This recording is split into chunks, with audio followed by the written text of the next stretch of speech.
Aloha, good afternoon. It is 2:34 p.m. on Wednesday, September 25th, 2024, and I call the Committee on Housing, Sustainability, and Health meeting to order. I'd like to welcome the following members who are present in the Council Chamber: Committee Vice Chair Kia'aina, Council Members Dos Santos Tam, Okimoto, and Toba. Also, I'd like to welcome Council Member Say and Council Member Tupola as well.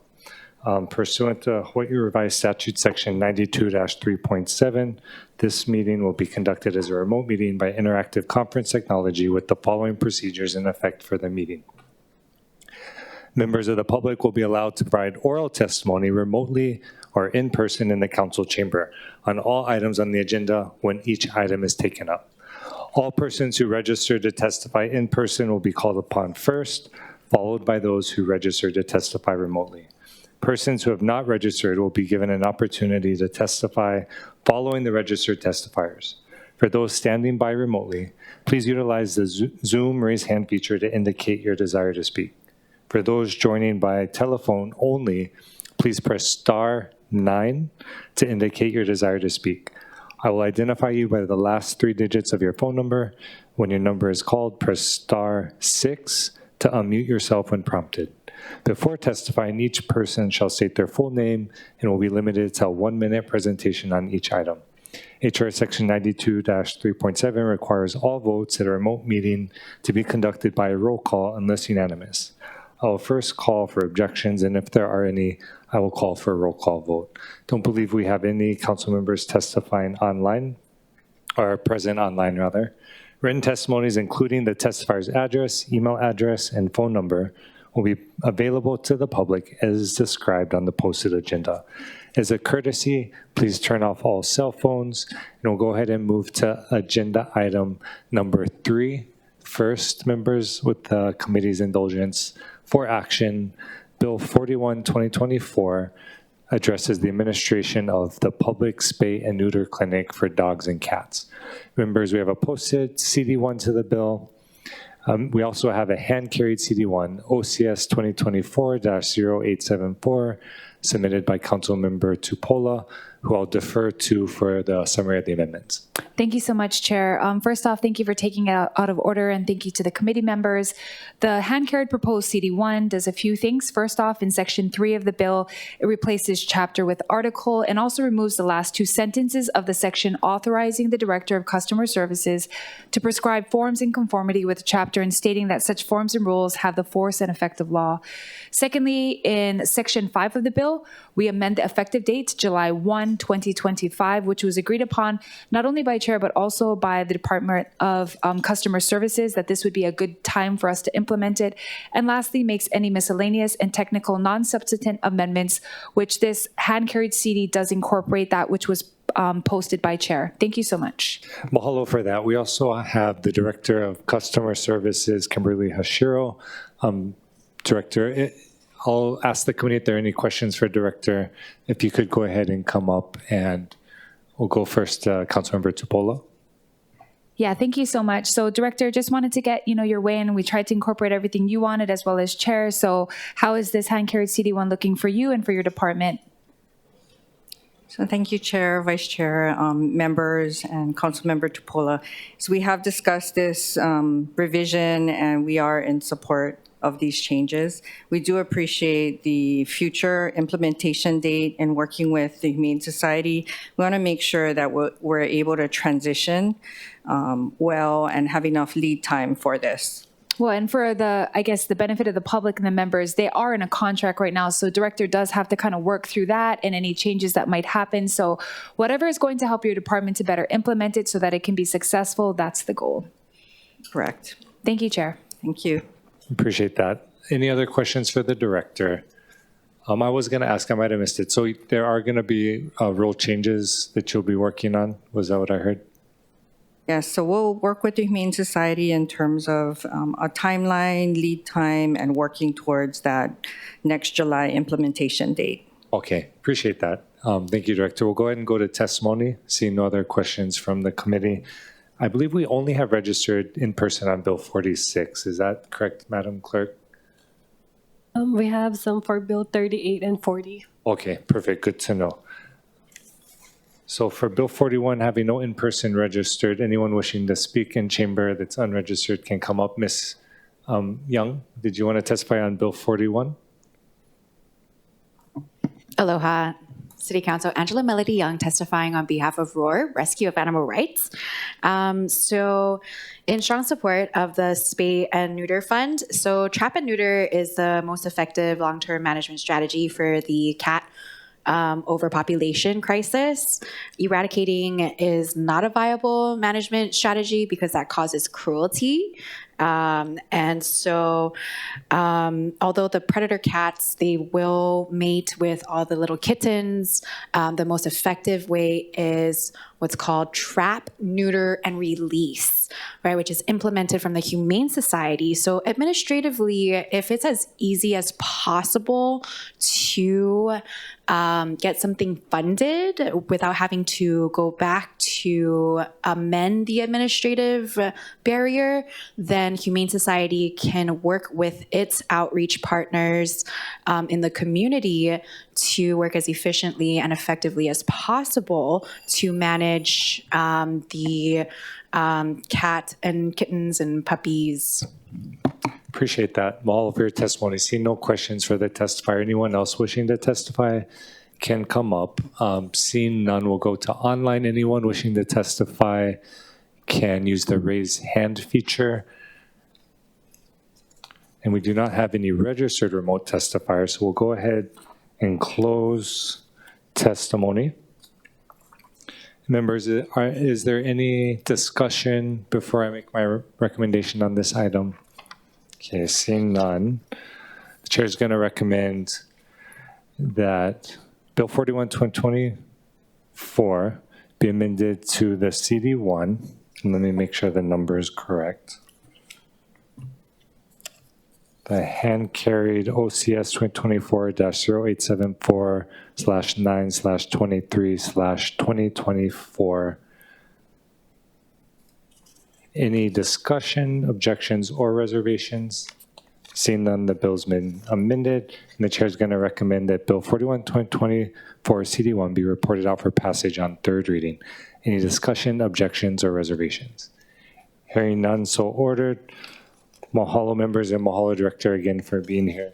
We'll move also to one more item out of order with the committee's indulgence. Agenda item number 5 for action. This is resolution 24-213, requesting the city administration to provide and manage recycling receptacles in city parks and recreational facilities. I believe we do have Director Thielen present for this agenda item.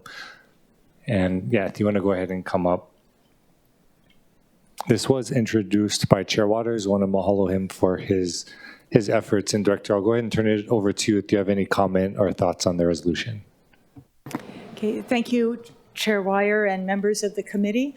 Laura Thielen on behalf of the Department of Parks and Recreation. The department does support this resolution. We have met with the Department of Environmental to talk about their program that they have for permittees of large events. So what we thought is we could phase this in. We can begin with expanding that program of providing permittees of large events with the temporary recycling stands and bags for them to be able to collect and then recycle bottles and cans after the events. And then we will identify some of our larger parks to pilot recycling containers. Environmental Services is helping us in looking for a type of container that would work where we could stake it down next to our rubbish cans so we don't have theft. We currently have a number of people that will go through our rubbish to pull out recycling and to recycle it. So we're not looking to recycle, but actually this could be a win-win where it's easier for them to then use the container to pick up the recycling, and there's less rubbish that's left on the ground when they're going through the garbage can for our maintenance staff to have to pick up afterwards. So we kind of would like to pilot that in some of our bigger parks and see how that works. And if it works well, then we could expand it in other areas. Appreciate that. Mahalo, Director. Were there any questions? Councilmember Tupola. Just real quick, Director, The only one that I saw work really well is the one in Waikiki that the Waikiki Business Association did, the heftier ones that you can't pull things back out of the trash can, because I was immediately concerned about that. Ones in my district always get overturned looking for that. So maybe it'll stop cans from getting overturned, but I don't know what will happen, or, you know, how you will stop theft of the actual recycle bin. But, you know, I was impressed by what they did. I'm trying to get the ones they have out of my district. So hopefully you can find a good solution. And again, we are fine if people come in and take the recycling and they take it to the recycling center, because then that's less work, you know, and it's just something that's more efficient. But I think we do have in some cases where the garbage cans may be taken, and we do not want recycling containers where they would be stolen. So we would need something similar to the rubbish cans where it could be chained. It's unfortunate that there are a few bad apples that wreck things for everybody else in the parks, but it's a reality. Thank you, Director. Thank you, Chair. Mahalo for that. And seeing no questions from the other questions from the committee, we'll go ahead and go to testimony, Director. Having no in-person folks registered to testify, anyone wishing to testify in the chamber can come forward and identify yourself. Seeing none, we'll go to online. We have one registered testifier, Asa Shimizu. Chair, testifier is not logged in. Okay. Anyone else online that's unregistered may use the raise hand feature to identify your desire to testify. I see Kimeona Kane, if you want to proceed when you're ready.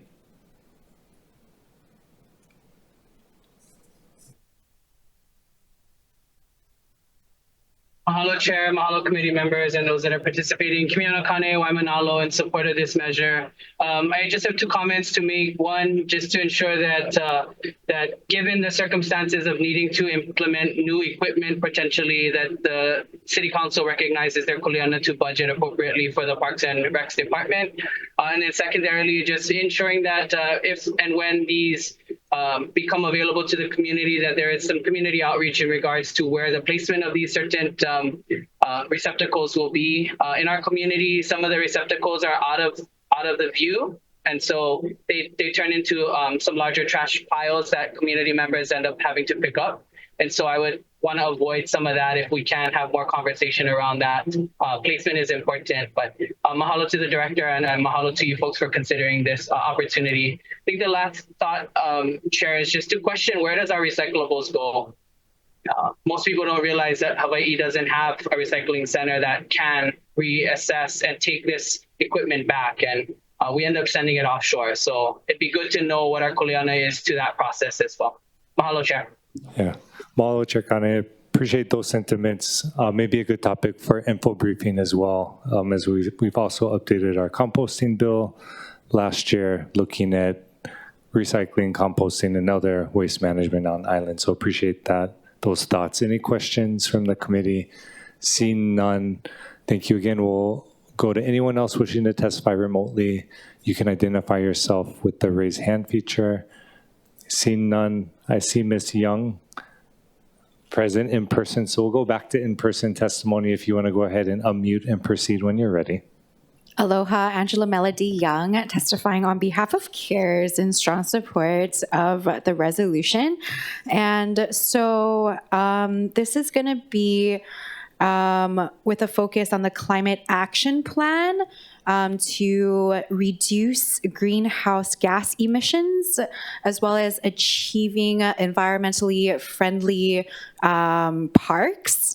And so this is also something that the Honolulu Youth Commission is working on to encourage recycling of single-use plastic bottles, and then also learning about the biodegradable materials. So this is very good for future generations to learn about recycling, as well as learning about the energy recovery process. For example, electric power, which is something that H-Power focuses on, and because pollution is a very important concern. Pollution depletes the earth and its resources.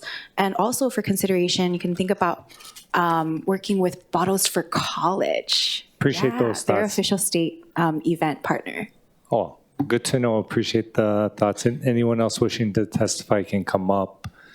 See none and see no questions for the testifier. We'll go ahead and close testimony and any discussion, members, before I make my recommendation. Seeing none, the chair is going to recommend that Resolution 24-213 be reported out for adoption. Any discussion, objections, or reservations? Hearing none, so ordered. Appreciate it again, Director. Appreciate also all your work on the Rocky Point homes as well. So mahalo again. We'll go back to action, agenda item number 1. The beginning of the agenda. This is Bill 38, 2024, FD1, CD1, amending a portion of the Oahu Watershed Management Plan enacted by Ordinance 90-62 and codified as Chapter 30, Articles 1, 2, and 3, revised ordinances of Honolulu 2021 by adopting the East Honolulu Watershed Management Plan. I believe we have Program Manager Barry Usagawa, and don't believe Director Apuna is here, also working on many issues today. Manager Usagawa, I turn it over to you if you have any thoughts or anything you wanted to add. Thank you, Chair and Vice Chair and members. Barry Usagawa, Board of Water Supply. We submitted supporting testimony for the plan. I just wanted to note that the plan is required by both ordinance and Chapter 30 and by state statute, Chapter 174C, the State Water Code. And as such, there are parallel adoption processes at both the county and state level. So happy to report that on September 18th, the State Commission on Water Resource Management held a public hearing at the Kokohit Elementary School. There were 2 testifiers in support of the plan. Their comments were non-substantive, but related to coordinating the Sustainable Community Plan and the watershed plans in the next update. To have the question on recycled water for the Hawaii Kai Golf Course and on residential water efficiencies. But they're non-substantive, and I am available to answer any questions. Thank you. Mahalo for that. I would also like to welcome Council Chair Tommy Waters to the chamber. This is in your district. Okay. Any questions from the committee? Councilmember Say. Does the Board of Water Supply have a program in trying to address invasive species, primarily the albizia trees? Thank you for your question, Councilmember. Yes, we partner with the Ko'olau Mountain Watershed Partnership. We provide funding for albizia trees removal, focusing on the high priority areas where they're clustered. So we do that on an annual basis. Okay, thank you.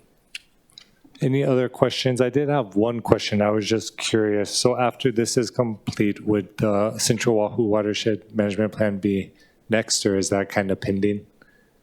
It's in my queue. I think Primary Urban Center, Central Oahu, and EVA are the 3 outstanding watershed plans. So currently working on all 3 of them at this time. Okay. No, appreciate that. That's a lot. So yeah, thank you for all the work that you're doing. I see no other questions from the committee. We'll go ahead and go to testimony. Having no in-person registered testifiers, anyone wishing to testify in person can line up. Only seeing Ms. Young, I'll let you proceed, and then we'll go to remote after that. So please unmute and proceed when you're ready. Aloha, Angela Melody Young from CARES, a grassroots movement testifying in strong support of the Watershed Management Plan. So a water management plan is a strategy which identifies and addresses potential issues within the water system. And the purpose is to manage flooding with a surface water management plan, and then also to address heavy rainfalls, sewers, and other water-related activities. Mahalo for that. Seeing no questions for the testifier, we'll go to online testimony. We first have registered Chair Kane and then Melissa May. Mahalo, Chair. Mahalo for those that are participating in the conversation, and thank you, Barry, for your work and service to the Board of Water Supply. Kimiona Kane of Waimanalo here in my individual capacity today, really to share my mo'olelo. I was born and raised at the back end of Pu'okona, where our watershed begins. And, you know, it hurts my soul every time someone refers to other watersheds as priority watersheds. And so, you know, when I was young, growing up next to a river, a stream, it flowed through most of my life. In the recent years, water has disappeared from our watershed. And so as we look at East Watershed and managing the urban core, I just remind everybody that we share the same mountain. And so our water system is attached to our rain. Our rain is called Lipu'upu'u. Lipu'upu'u functions as a system of limu that depends on fresh water to reach our kai. And right now, our water systems are not reaching our ocean. And so Lipu'upu'u has gone dormant from our ecosystems here, which takes with it the scent of the wind. And so I just am advocating on my community as well that while we're here to support the East Honolulu folks, we need a better glimpse into what is being impacted by watershed management, and we need to push a little bit more to ensure that we have equal fair share in the way that water resources are managed. So, mahalo, Chair. Mahalo. Seeing no questions from the committee, we'll go to Ms. May. Aloha, this is Melissa May. I'm the consultant working with Barry and the Board of Water Supply on the East Honolulu Watershed Plan. And I'm just here to assist with any questions and offer my overall support. Thank you. Mahalo for that. Any questions for the testifier? Seeing none, I'll just note anyone online wishing to testify can use the raise hand feature. And seeing none, we'll go ahead and close testimony. And members, is there any discussion before I make my recommendation? Okay, seeing none, the chair is going to recommend that Bill 38, 2024, FD1, CD1 be reported out for passage on third reading. Any discussion, objections, or reservations? Hearing none, so ordered. Also, I'd like to welcome Councilmember Cordero to the chamber as well.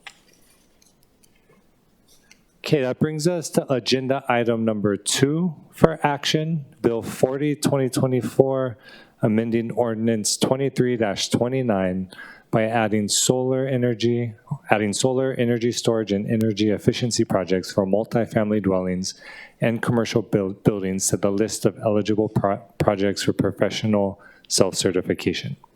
Members, we have a posted CD1 to the bill that I submitted. For your information, a summary of the amendments is posted on the agenda.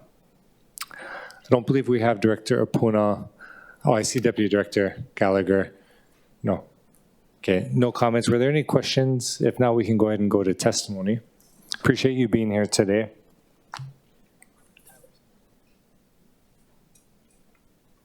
Also, would welcome Councilmember Dos Santos Tam to the chamber.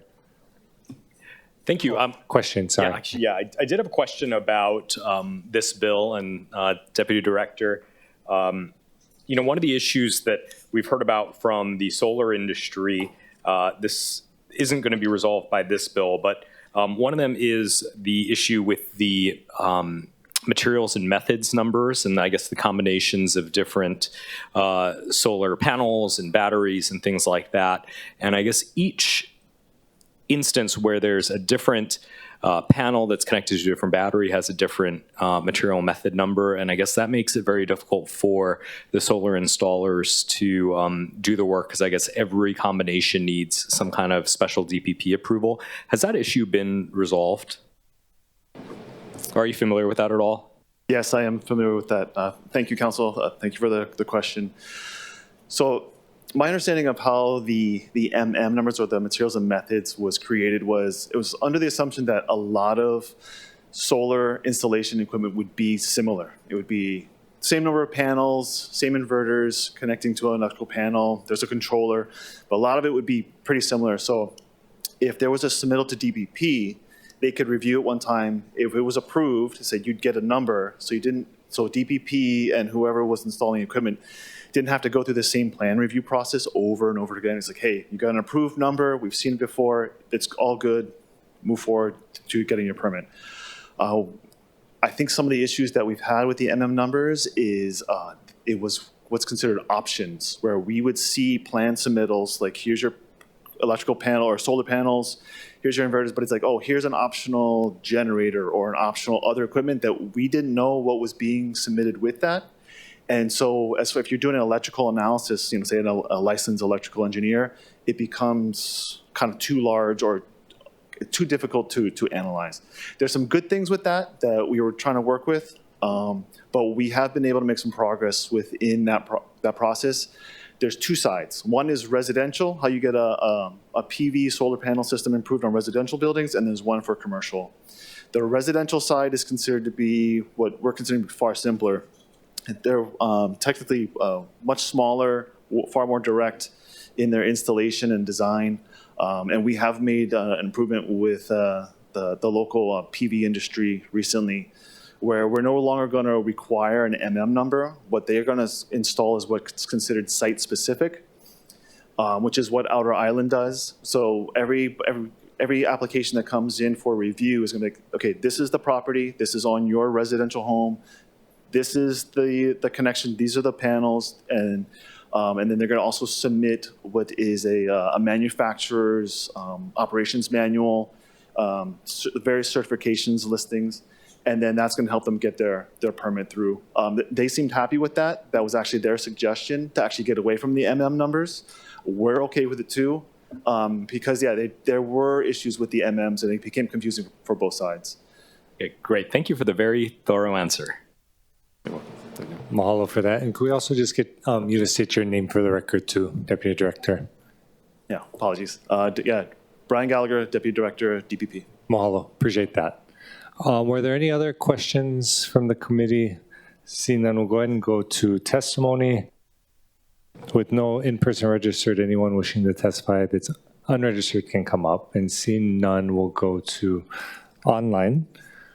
We have Rocky Mold, if you want to proceed when you're ready. Thank you, Chair Weyer, and thank you, members of the committee. I'm Rocky Mold, the Executive Director of the Hawaii Solar Energy Association, here to testify in strong support of Bill 40, and I'll stand on my written testimony submitted, and I'm here for any questions if you have them. Also want to reiterate what Deputy Director Gallagher just said. We have come to a resolution on the number issue. Industry is ecstatic about it, and we are very thankful to the administration for coming to the table and working with us to resolve the number issue. So I can confirm that it is resolved as far as we're concerned, and the process that was put in place is a huge improvement. So thank you very much for that. Thank you. That's wonderful news. Appreciate that. Any questions for the testifier? Seeing none, we'll go to Sandy Wong. And anyone else wishing to testify online can go ahead and raise your hand using the raise hand feature. Ms. Wong, feel free to proceed when you're ready. Thank you, Chair. So I will also stand on my written testimony in strong support. We are in support of the proposed CD1. I would like to take this time, though, to thank you, Chair Waters, the administration, on all the collaborative process that we've been doing to get this bill moving. Thank you.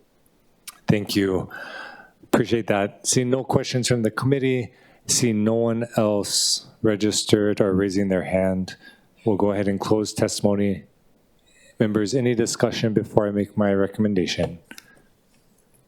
I did want to just echo the sentiments and say mahalo to, of course, Rocky, Sandy, everyone from Hawaii Solar Energy Association and all the other stakeholders that were involved. And then, of course, to Deputy Director Gallagher here today and Director Apuna, particularly for just engaging in the conversation right through meetings and talking through some of the disagreements, and really glad and grateful and appreciative of where it landed us and that we're able to move this forward and move the conversation forward as well to improving and speeding up and streamlining our permitting process. So with that, Chair is going to recommend that Bill 40 be amended to the posted CD1 as identified as OCS 2024-0854. Any discussion, objections, or reservations? Bill has been amended to CD1. Chair is then going to recommend that Bill 40, 2024 CD1 be reported out for passage on third reading. Any discussion, objections, or reservations? Seeing none, so ordered. Mahalo again.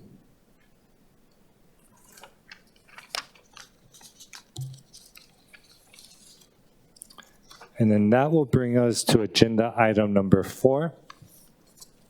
For action, Bill 46, 2024, addressing the taxation of vacant residential properties in the city and county of Honolulu. Members, we have 2 posted proposed CD1s to the bill submitted by myself and Councilmember Kiaina.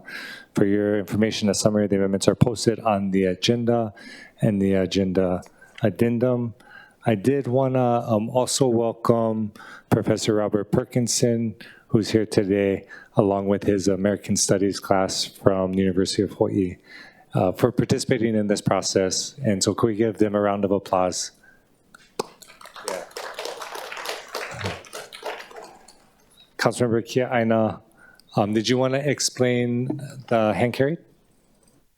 Hand carried, submitted CD. Submitted, yes, my apologies. Thank you so much. Thank you, Chair. As many of you know, based on the previous hearing, I had expressed concerns about the proposed budget allocation on the previous CD1 proposed by the chair. And so, and I had meant to look at other issues as well post-hearing. And so I'd like to describe what my amendments do.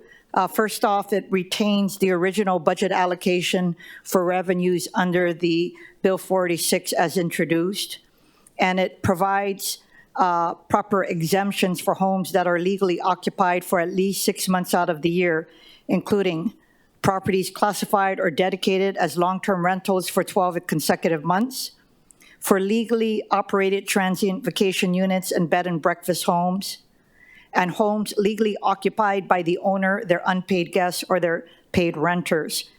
I am also continuing to work with legal counsel to find the specific wording we need to add to this bill to ensure local families who are maintaining a second home for personal use by family and friends will not be harmed by this tax. I plan to offer that additional language as we move forward at the Budget Committee.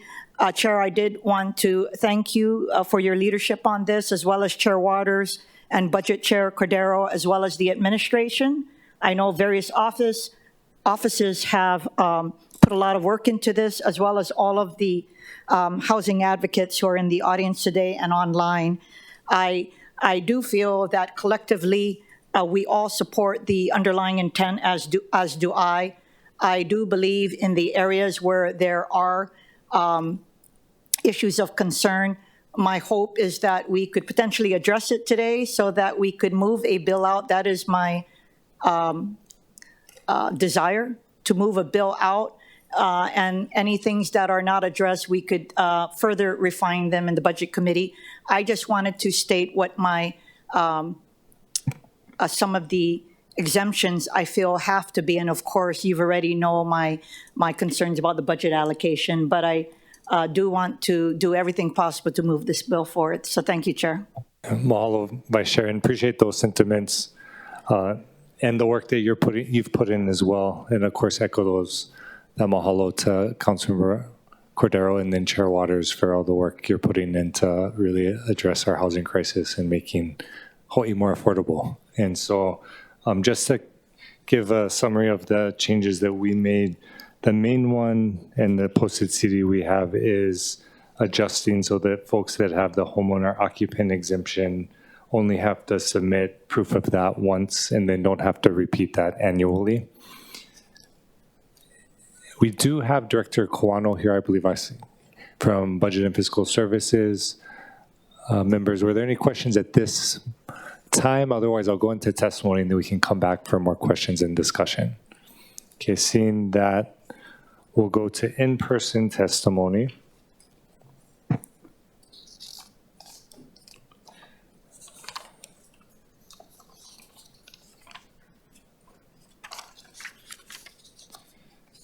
Okay, and I'll go through registered testifiers first. So we have John Tavares. And then if the following folks want to start lining up or coming closer, Javier Rios Garcia, Miley Skinner, and then Hannah Zambrano. Mr. Tavares, if you want to go ahead and unmute, identify yourself by name, and then proceed. Aloha, my name is John Tavares. I'm born and raised here on Oahu from Kailua. I'm here to express my strong support for Bill 046, the empty homes tax. This bill is critical in addressing the housing crisis that's pushing locals out of our own communities. I've seen family and friends struggle to afford homes in Hawaii, while many properties sit empty, owned by wealthy out-of-state investors who have no connection to our neighborhoods. Right now, Hawaii has 70,000 vacant homes, while we face a 50,000 home shortage. This imbalance is forcing local families to leave the state, including some of my relatives.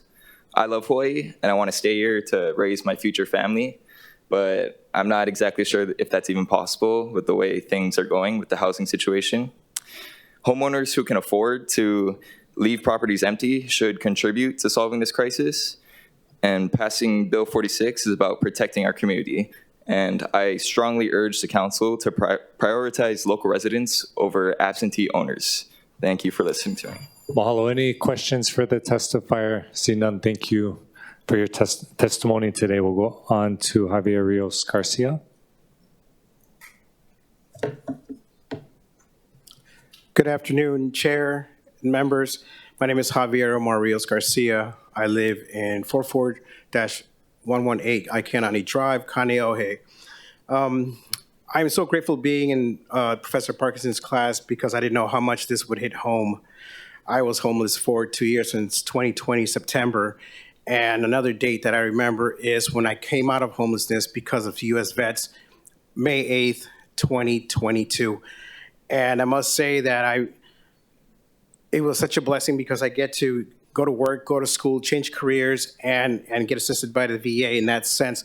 The only problem is that now that I move out of my lease because my rent went from $3,600 to $3,800 for me, myself, and my daughter, my spouse and my daughter, it's impossible. I went yesterday to the Haiku Hale condominiums, which I found out that there are so many units that have been bought off and not used for several years. They're empty. And I think that it is a very important topic, and I thank you so much for bringing this to attention to all of us. And we need leaders like you. Thank you very much. Seeing no questions, mahalo for your testimony. We'll go to Miley Skinner. Hello, everyone. My name is Miley Skinner. I was born and raised on Oahu's North Shore in Waialua. I come from a multi-generational Puerto Rican family that has lived here since the sugarcane era, and Hawaii has been my home for many generations. As a young local person, I see how impossible it feels for my generation to afford a home with a medium rent at $2,100 for a one-bedroom apartment in Honolulu and a minimum wage of $14 per hour. Many of us can't even dream of buying a home or instead even affording rent. I've watched many friends, mainly locals and natives, have to move away to places like Vegas and Arizona because the cost of living here is just too high. That is why I support Bill 46, the empty tax home. We have 34 vacant units on Oahu, mostly owned by absentee investors. Taxing these properties would encourage owners to rent and sell them, creating more affordable housing for people like me. We deserve a chance to live and thrive in the place our family have called home for generations. Bill 46 gives us hope for that future. Thank you. Seeing no questions for the testifier, thank you for your testimony. We'll go to Hannah Chriselle Zambrano, followed by Mahialani Ioannis, and then Albany Coate. Please proceed when you're ready. Thank you. Okay. Good afternoon, Chair and Committee. My name is Hannah Zambrano, a recent UH graduate and a resident of Manoa. Thank you for this opportunity to testify in support of Bill 46. Price out of paradise. We've heard the phrase time and time again. For Native Hawaiians, the reality is that Hawaii is more than just a paradise. For Kanaka Maoli, this is home, and no one should be houseless in a place that they call home. Nor should Hawaiians continue to be displaced from their land, especially when there are over 30,000 vacant homes right here on the island of Oahu. An empty homes tax is a step in the right direction towards increasing the availability of housing at rates that locals can afford and for increasing funding for more affordable housing. Thank you. Mahalo. See no questions. Thank you for your testimony. Next, we have Moihelani Ioannis, Albany Coate, and then Piper Neri. Okay. Aloha, my name is Moihelani Ioannis, and I was born here in Hawaii. And growing up, I was always kind of familiar with the issue of homelessness and the costliness of housing. And as time passed, the issue only continues to increase. And due to that, some people have ended up homeless. And every day you can see people either living on the streets, living through their cars, or just couch surfing. And it isn't just the homelessness population that's suffering, but the middle class as well. I myself have seen the looks on my family's faces, the disappointment, the frustration, when you really want to buy a new home, one that's suitable for your family, and yet you can't afford it. And let's see, life in Hawaii is hard. We have had to settle in homes that might as well be falling apart. It's a struggle to simply live and exist in a place that's considered paradise. Thank you. Mahalo. See no questions. Thank you for your testimony. We have Albany Coate, followed by Piper Neri, and then Vanessa Kachik. Hi, good afternoon all. Thank you for hearing my testimony. My name is Albany Coate. I'm a student in my senior year at UH Manoa, and I strongly support this bill. Bill 46 and the empty homes tax contain measures that will benefit not only the economy and combat housing insecurity, but primarily will benefit the people of Hawaii, many of whom are your constituents and who have supported you throughout your terms. I'm not from this land, and I have a role as such to use what power I do have to ensure that those who are from this land and who have lived here for generations have equitable access to affordable housing options. As a student double majoring and minoring while working a job, I struggle to find affordable housing options. This decision, passing this bill, will not only affect my and others' experience in finding affordable housing options, but could create thousands of dollars in revenue and in quantity of living space. This tax will create ripples positively impacting the rest of society through contributing lower housing costs and higher accessibility. This will impact generations to come. Thank you for your time and consideration. See no questions from the committee. Thank you for your testimony. Next, we have Piper Neri. Hi, my name is Piper Neri. I'm a senior at UH Manoa and a Hawaii resident. I stand in strong support of Bill 46. This bill is critical and it's a critical and timely response to one of our city's most urgent issues, the shortage of affordable housing for local families. Honolulu ranks as one of the least affordable housing markets in the nation. It's become apparent that a bold, innovative solution is needed to ensure Hawaii remains not just a place to visit, but a place where residents can live and thrive. Bill 46 is a step toward preserving the integrity of our communities, ensuring that homes are homes, not investment vehicles. This is about more than just property. It's about preserving Honolulu as a place where people can build their lives, raise their families, and contribute to the island's cultural and economic vitality. We live in a system where these wealthy corporations and individuals have been using the power of access to skew the playing field for far too long. And this bill can really make a difference. Thank you. See no questions. Mahalo for your testimony. We'll go to Vanessa Kachik. Hi, my name is Vanessa. I'm testifying in strong support of Bill 46. I'm a recent graduate and a dedicated houseless advocate, and I have lots of experience working with our local populations facing homelessness. I think this is a very small step in the right direction to try and bridge the gap we have because there's a big disparity between those with wealth and those without it, and we're faced with it on the streets every day. And the people who aren't here and are taking up this space don't have to see it, and they're contributing, so they should play their part. Thank you for your consideration. Thank you. Seeing no questions from the committee, mahalo for your testimony. We'll go to Susan Lee, and then Robert Perkinson, and then anyone else that's not registered but is here in person can go ahead and come forward as well. Please proceed when you're ready. Aloha, excuse me, aloha Chair Weyer and Vice Chair Kea'aina. My name is Susan Leh. I'm Housing Policy Analyst for Hawaii Appleseed, providing testimony on behalf of our organization, and I stand on our written testimony.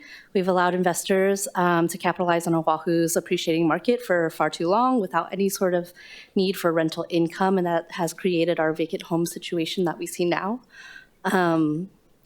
We strongly support Bill 46, and we commend the language in CD1, MW3.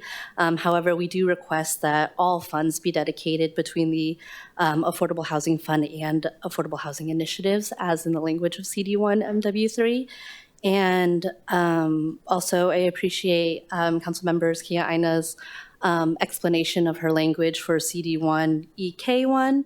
However, we are concerned that the removal of the principal residence language allows for many to circumvent the tax, which is an unintended consequence, and we encourage the inclusion of permanent residents. Thank you. Any questions for the testifier? Mahalo for your testimony and all the work that you're doing. We'll go to Robert Perkinson. Aloha. I'm a professor at the University of Hawaii. Been here about 20 years. Best thing that ever happened to me, and I'm so proud of my students today for electing to work on this issue.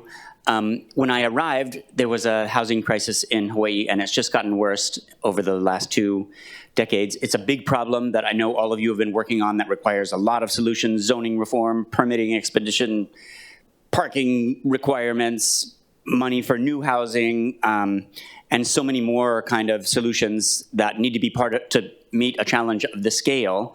But all of those require time and money, and that's part of the beauty of Bill 46, is that it provides money and allows us to move inventory, increase inventory in the housing market immediately.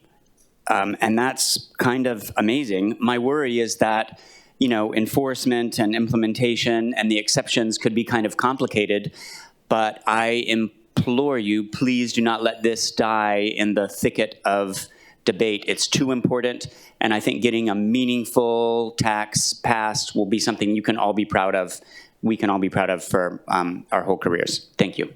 Thank you. I did have one question, because you mentioned that they elected to participate, so I wonder if you could just share a little bit about that. Well, this is a class on social movements, so they learn kind of history of social movements, but also we try to like practice and choose something to try to make change on in a single semester. So I worked with a number of community organizations and campus organizations to choose some bills or initiatives that might have a chance, and they chose this one, and I think they were really smart to do so. Appreciate that, and appreciate everyone being here. Makes me super excited for that we have so many future leaders. Any other questions, Councilmember Cordero? Not related to the bill, but I was just wondering, which department are you with again? I'm in American Studies. One of my bachelor's degrees is in American Studies at UH Manoa. Yeah. Awesome, thank you. Very nice to see you. Nice Bye. to see you. Any other questions from the committee?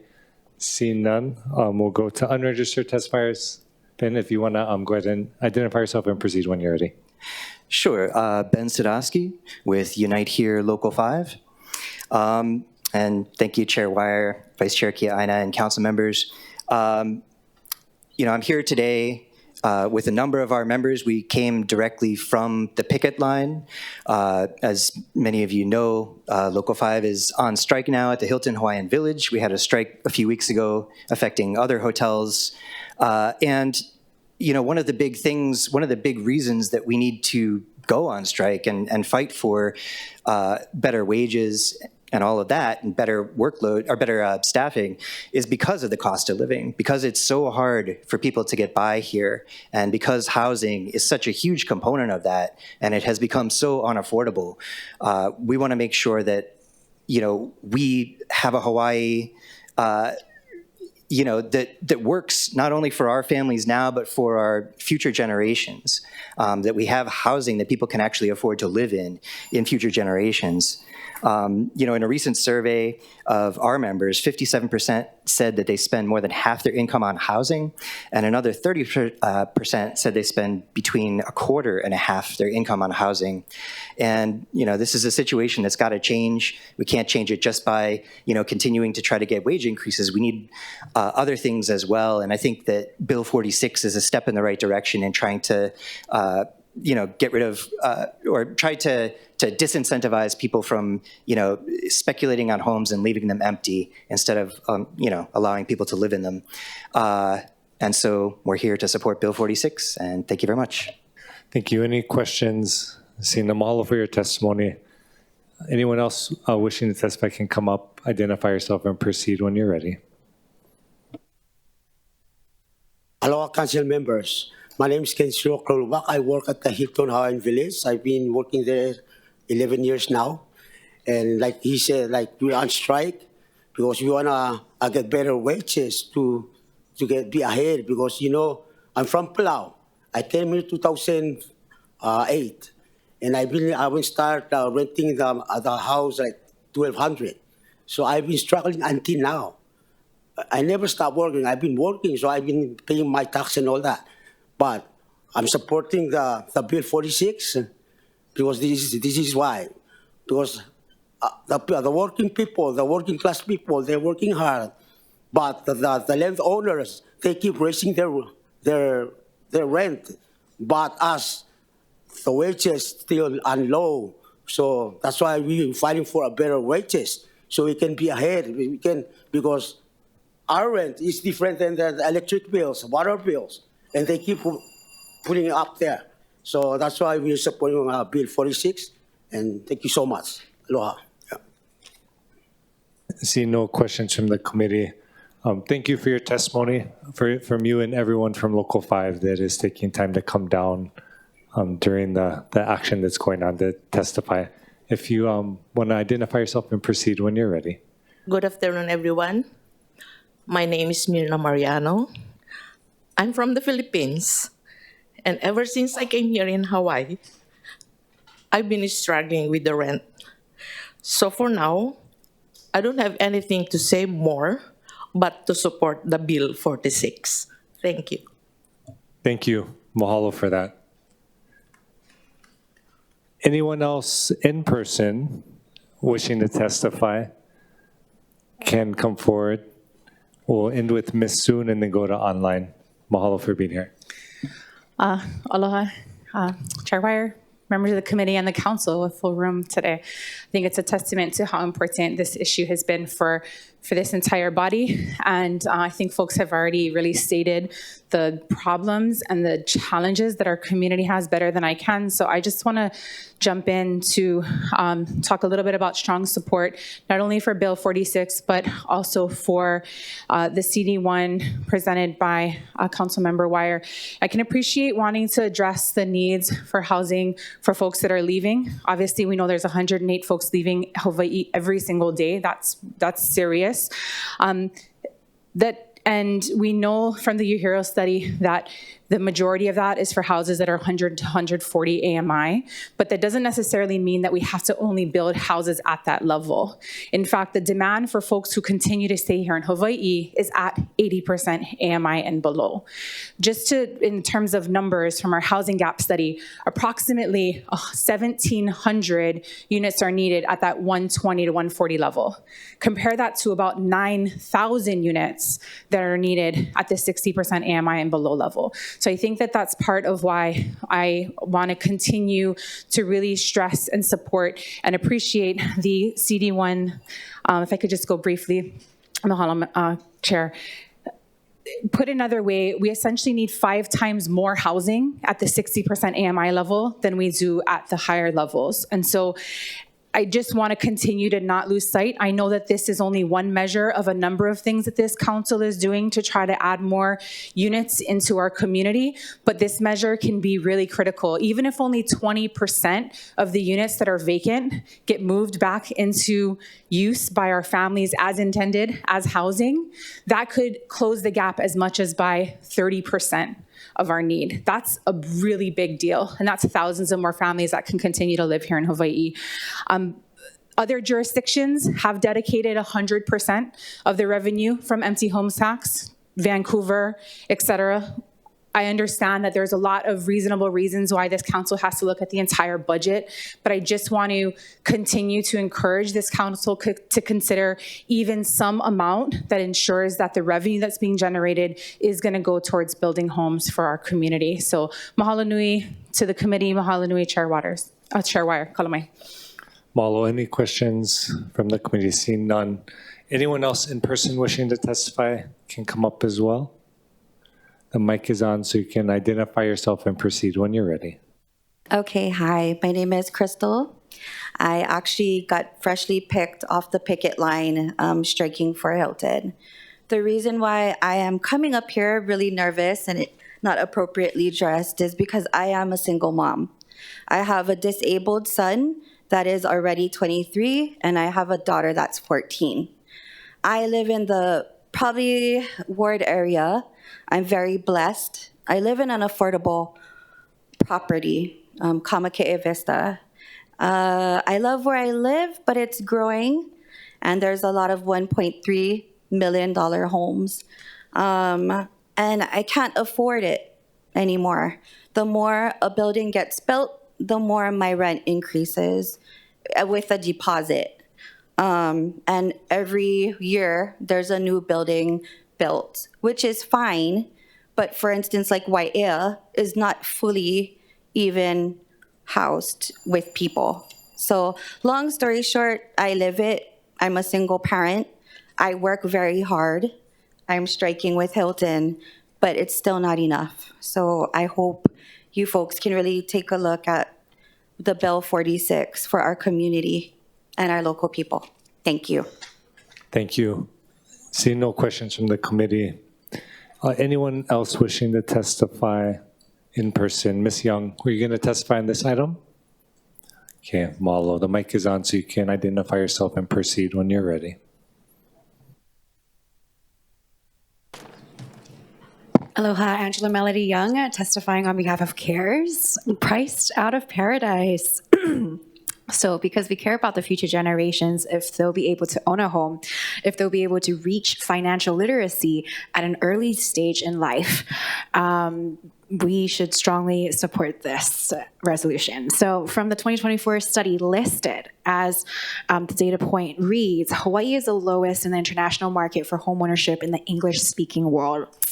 At the council, we're talking about down payment financing loans and as well as balancing inspiration for development with government subsidies. So pushing forward on review processes, for example, to expedite environmental review standards and without compromising on safety. So you can have buildings that are empty because foreigners are buying out the buildings, but you can also have empty homes and low home ownership because there are no eligible financing loan down payment options for students. So the solution will be a diverse mix of proposal, creating a set of standards to be implemented and integrated with the state, I think is a good idea. The state enacted a resolution for HHFDC to create an action plan to guide development and housing, and listening to the students on what their plans and strategies are to grow development is very important. China has almost 100% home ownership. China has a social security housing fund. We need to match this energy. Mahalo. Seeing no questions from the committee. Again, anyone else in person wishing to testify can come forward. Seeing none, we'll go to online registered. We'll start with Levi Brooker, then Kelly Lee, and then Jim Tree. Hi, Levi Brooker, testifying in support of Bill 46, CD1. I just want to thank the council for acknowledging that 30-day rentals in Ko Olina should be exempt from the empty homes tax. We do serve a purpose, and they are not empty. CD1 is fair and well written, and my family is grateful and supportive at this point. Hopefully this provides some temporary relief, and the city can shift its focus to incentivizing and approving a ton of new affordable housing development to further address the issue. Thank you. Thank you. Seeing no questions from the committee, we'll go to Kelly Lee.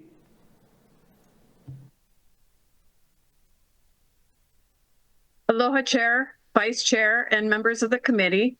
My name is Kelly Lee, and I'm representing OSTRA. We represent thousands of property owners, managers, and many others who work in the mid and short-term rental industry on Oahu. This important portion of our housing stock is vital to those who need affordable furnished housing on our island. We believe an empty homes tax bill will greatly help with the goal of increasing housing availability and proper taxation as long as those houses are truly empty. For this reason, we oppose the original Bill 46, but we do support Chair Weyer's CD1 to simplify the rental requirement. We suggest adding the following amendment from Vice Chair Kia'aina's CD1 to Chair Weyer's CD1. Change the exemption for a dwelling unit that is the principal residence of one or more of the owners for at least 6 months in the tax year to a dwelling unit that is physically occupied by the owner, renter, or other permitted occupant of the property for an aggregate total of 6 months or more in a tax year. We appreciate your consideration and hard work to support our island's housing needs. Thank you. Mahalo. Mahalo for your testimony. Seeing no questions from the committee, we'll go to Jim Tree, then Roberta Morgan, and then Jennifer Andrews.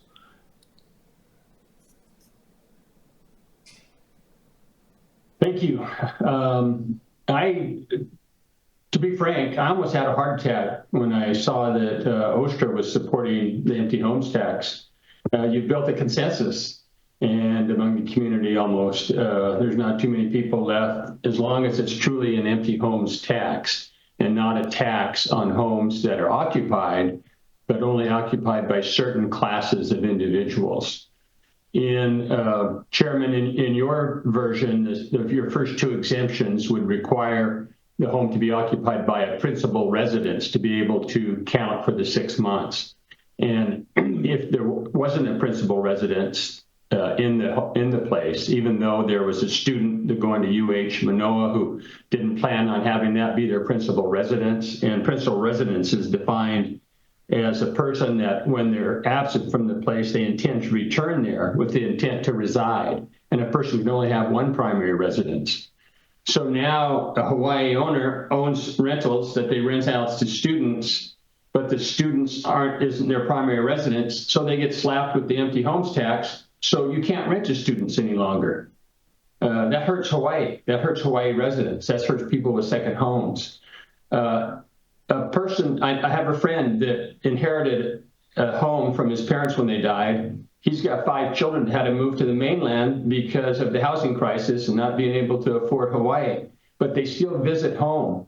He kept that second home that he inherited from his parents, and it's occupied all the time, but never would it be occupied by a principal resident. It would always be occupied by his children coming back to spend time with their grandpa and dad in Hawaii to get a little bit of that paradise. And so to include that it has to be that the renter has to be a principal residence just doesn't make sense. And so I strongly encourage you to exchange those first 2 exemptions for Councilmember Kia'aina's exemptions, which would not require a principal residence to be the occupant.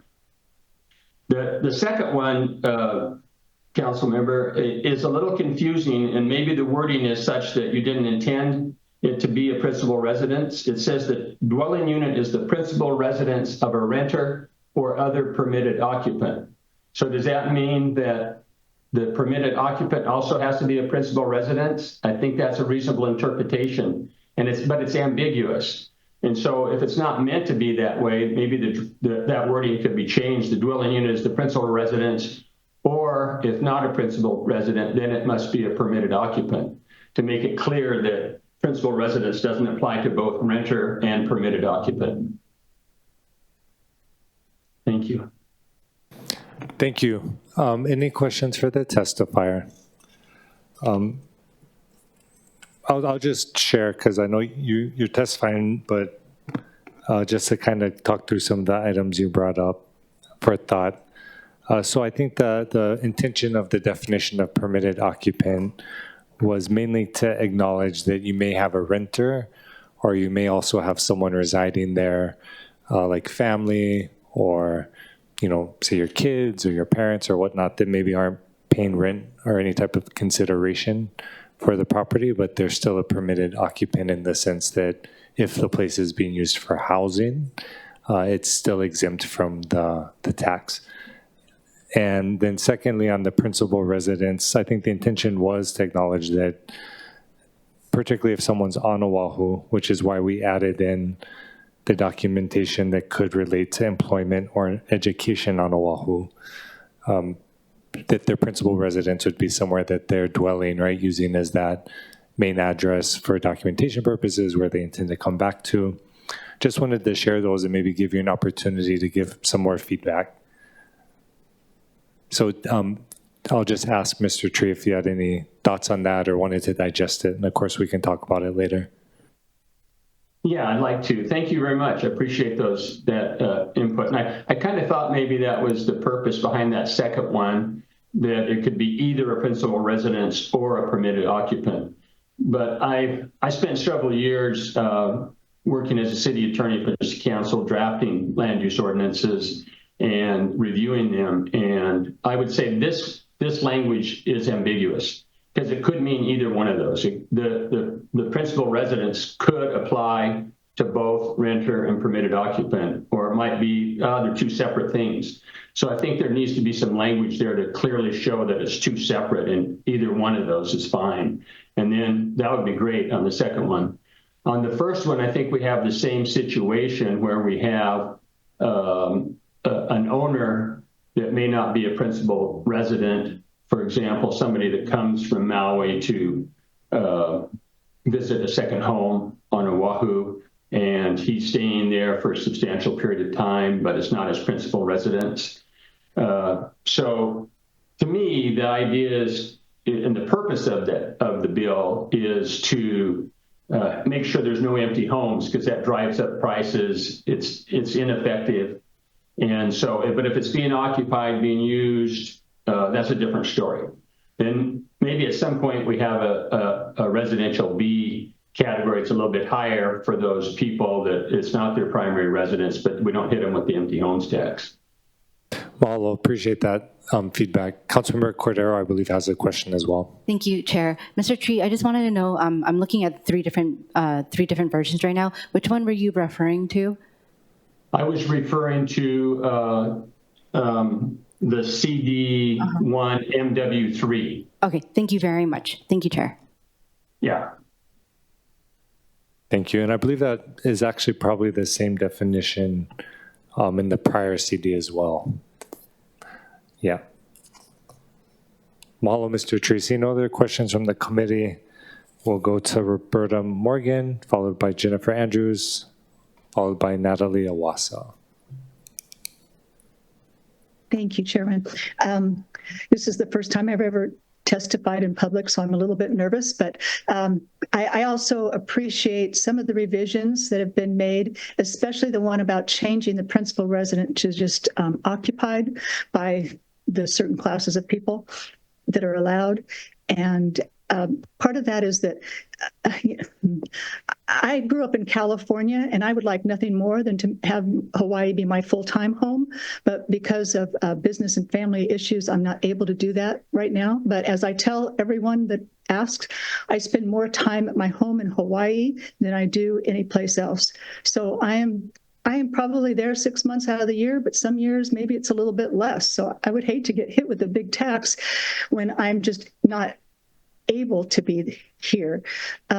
So I grew up, I'm sympathetic to needing affordable housing. I grew up with a single mom. She raised me on survivor's Social Security, so we didn't have a lot of money. And in California, the housing prices are as bad or worse than Hawaii, and they always have been. Yeah, so anyway, I am sympathetic to that. But at the same time, all of us that own a second home are not necessarily wealthy when we bought it, especially. So I would just like to see the council work on it a little bit more, get the committee to work on it, and bring down that 3% tax too. Other cities that I've looked at that have it seem to have a lower tax for their empty home tax. So although I'd like to see no empty home tax, at least have a more reasonable amount so that people who have really worked hard to get a home in Hawaii aren't penalized unnecessarily. So anyway, I would just really encourage the committee to do more work And I know that was it the budget department that hired the consultant? A little fuzzy on the names here, but so that it wouldn't be an administrative nightmare. I think that's something else that needs to be worked out. So I appreciate too that one of the revisions has it only being required for the home owner who has it as their principal residence to only have to file one time instead of every year. I think that'll be very, very helpful. And hopefully I'll be one of those principal residents very soon. Mahalo for your testimony. Seeing no questions from the committee, we'll go to Jennifer Andrews. Thank you very much. Aloha, Chair Waters and members of the committee and participating members. My name is Jennifer Andrews, and I am the chair of the City Affairs Committee with the Honolulu Board of Realtors, providing testimony on behalf of Suzanne Young, CEO of the Honolulu Board of Realtors. Thank you for the opportunity to provide testimony in opposition of Bill 46, 2024, on behalf of more than our 6,700 members. The Honolulu Board of Realtor and its City Affairs Committee opposed Bill 46, which introduces a new empty homes tax of up to 3% on tax assessed values of vacant residential properties. While HBR recognizes the need to explore new avenues to increase our critical housing supply, we believe a deeper understanding of the factors behind vacant properties, such as abandoned or problematic homes, is necessary before implementing such a measure. We also continue to support the work of the Permitted Interaction Group, the PIG, which would actively discuss these challenges and explore potential solutions. Additionally, we are encouraged by the request for proposals aimed at selecting a company to conduct a survey and apply more accurate data to better assess the true number of vacant homes. We preferred advocate for a comprehensive housing strategy that emphasizes affordability across all housing types to ensure a prosperous future for Honolulu's residents and communities. HBR maintains committed to ongoing dialogue with all stakeholders and finding innovative solutions to meet our housing supply needs. Thank you again for allowing us to provide testimony on this important issue that impacts all our communities. Mahalo, Ms. Andrews. Appreciate the work of the Honolulu Board of Realtors and your willingness to collaborate even on other pieces of legislation in the presentation you provided the other day. I believe it was in Planning Committee. So thank you for that. Any questions for the testifier? Seeing none. Mahalo again. We'll go to Natalie Owasa if she is on. I haven't seen her yet. Oh, perfect. Please proceed when you're ready. Thank you. Natalie Wassa for the record. I have so many concerns with this bill. I'll just highlight a few. I appreciate the change in the allowing the homeowner exemption to be a method of showing occupancy that will cut down on the paperwork. However, there are still a lot of homeowners who are eligible but don't have one, so they may be caught up in the vacant homes tax. One of the biggest problems with this tax is that it will likely be prorated for anybody buying one of these homes, and a minimum of 75% of the tax would then be prorated for that new homeowner. That tax would be about $22,500 for $1 million home, or $11,250 for a $500,000 home after the second year. This is simply outrageous and could bust a sale for that person. It continues if the person misses the application deadline. It would continue for another full year. Another provision that's unfair is that if there's a second sale within a 5-year period, that second homeowner who wants to sell the property does not get an exemption. So why are we penalizing people just because their circumstances change? It is totally unfair. The CD1 rightfully provides exemptions for short-term rentals. However, I think it's really important to note that that may motivate people to purchase these vacant homes and use them as short-term rentals, thereby bypassing the entire goal of what you have for this bill. And then two more things, if I may. I encourage you to read Andrew Pereira's testimony. He highlights a lawsuit, I think it was in California, about government takings. And basically what it says is when you have substance over form, then that is still not allowed. So I encourage you to read that. I think this whole premise is questionable whether we would actually convert more of these vacant homes to residential occupancy homes. And I just ask you to vote no, because I'm so concerned about it. Thank you, Chair. Thank you for your testimony, Ms. Iwasa. I appreciate it. And all your due diligence on so many matters. See no questions from the committee. I'll go to CLMCC. Were you wanting to testify on Bill 46?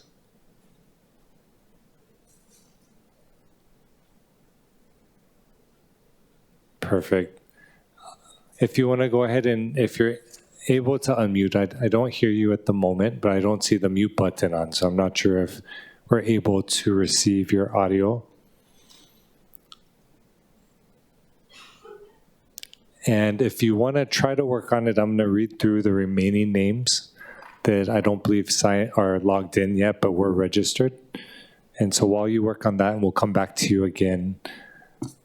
I don't know if it's advisable to log out and log back in. I'll defer to, no, clerk say no. So we'll see if we can fix the audio. Corinne O'Mahony. No. Nikhil Kurana. Virginia Dudden. Cheryl Wilson. Rebecca Soon was in person. Evan Weber. Okay. We'll come back to CLMCC. I'll let you keep working on it. I'll see if anyone else is unregistered online can use the raise hand feature to identify yourself. And I believe we can keep testimony open and do discussion and come back to her later, or no? Gotta close it before discussion. Okay. Okay. Floor leader? Thank you. I think maybe it's possible that he can reopen it after discussion. No? Okay, never mind. Okay. Don't listen to me.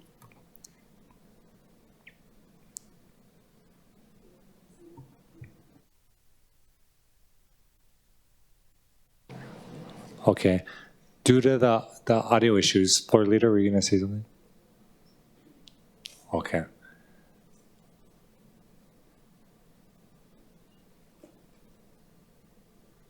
And sorry, I'm just watching because it looks like the participant is working on the buttons on the computer. So just giving her a couple more opportunities. Otherwise, we'll have to go ahead and close testimony.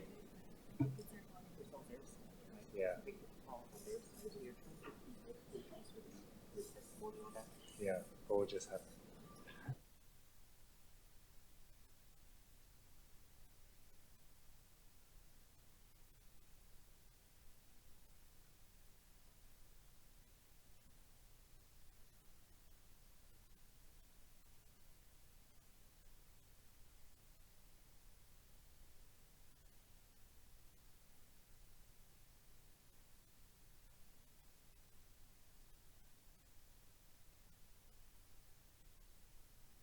Okay, so we'll let you keep working on the audio.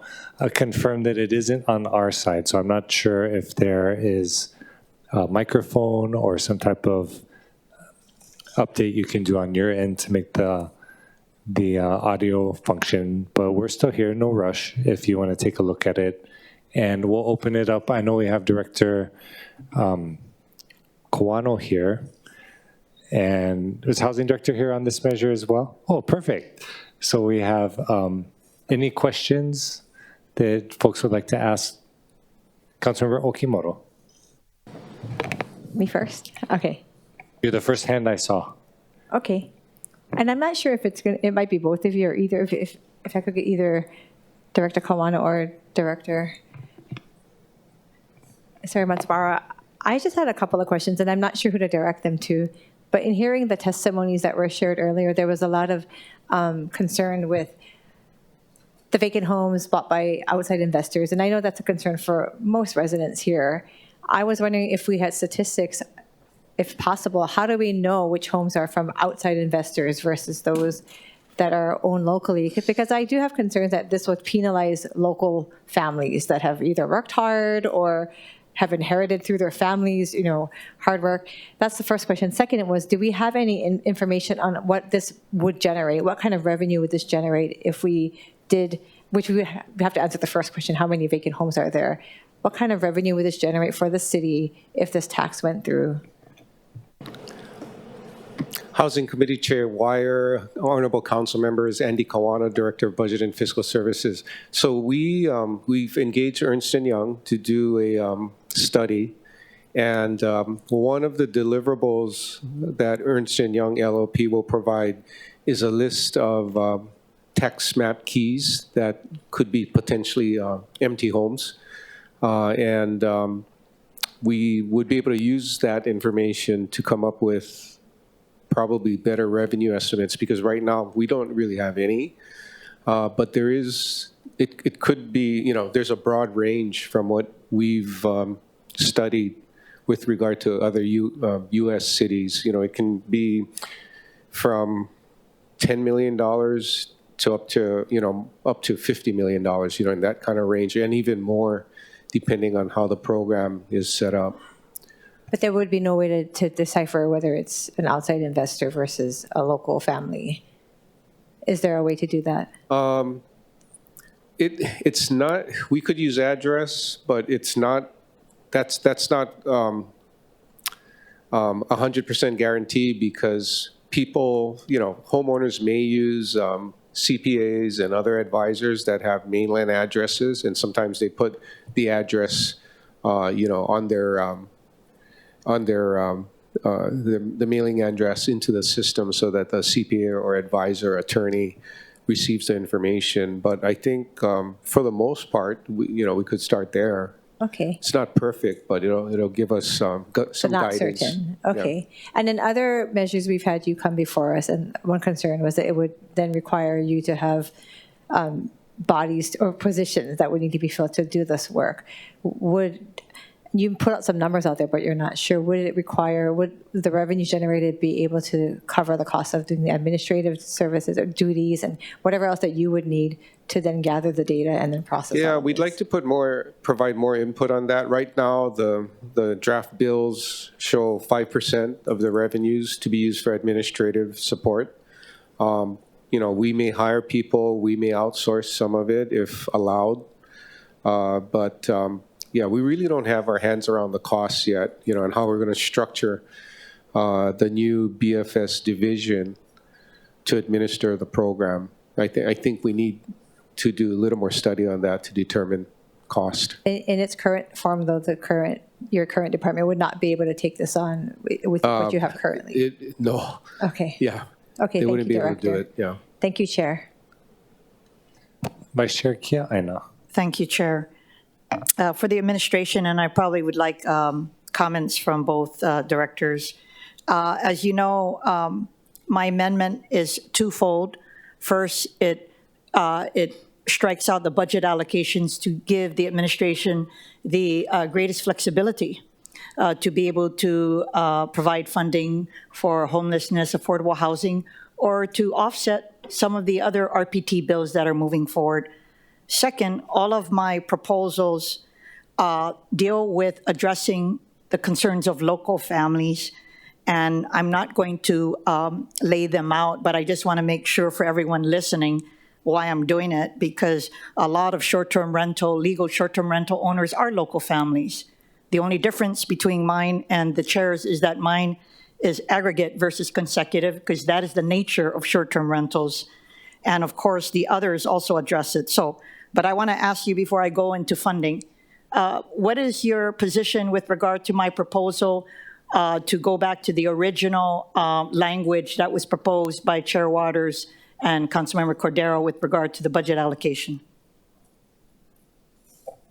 So if you specifically mean that the budget allocation would go straight to the general fund, Councilmember, do you mean that? Yes, it reverts back to the bill as introduced. Yeah, I think I would prefer that. I would appreciate that, because I believe that we would work together, and prioritize, net revenues that are generated by the program to the priorities of the administration and council. And one of the priorities is housing, programs for more housing inventory. So I don't think we need to put it in the Charter Affordable Housing Fund. And in fact, I think we're restricted by charter. So I like that approach of Okay, thank putting you. it right in general fund. Thank you. If you don't mind, I'd like the Director of Housing to come up because I'm going to ask about funding.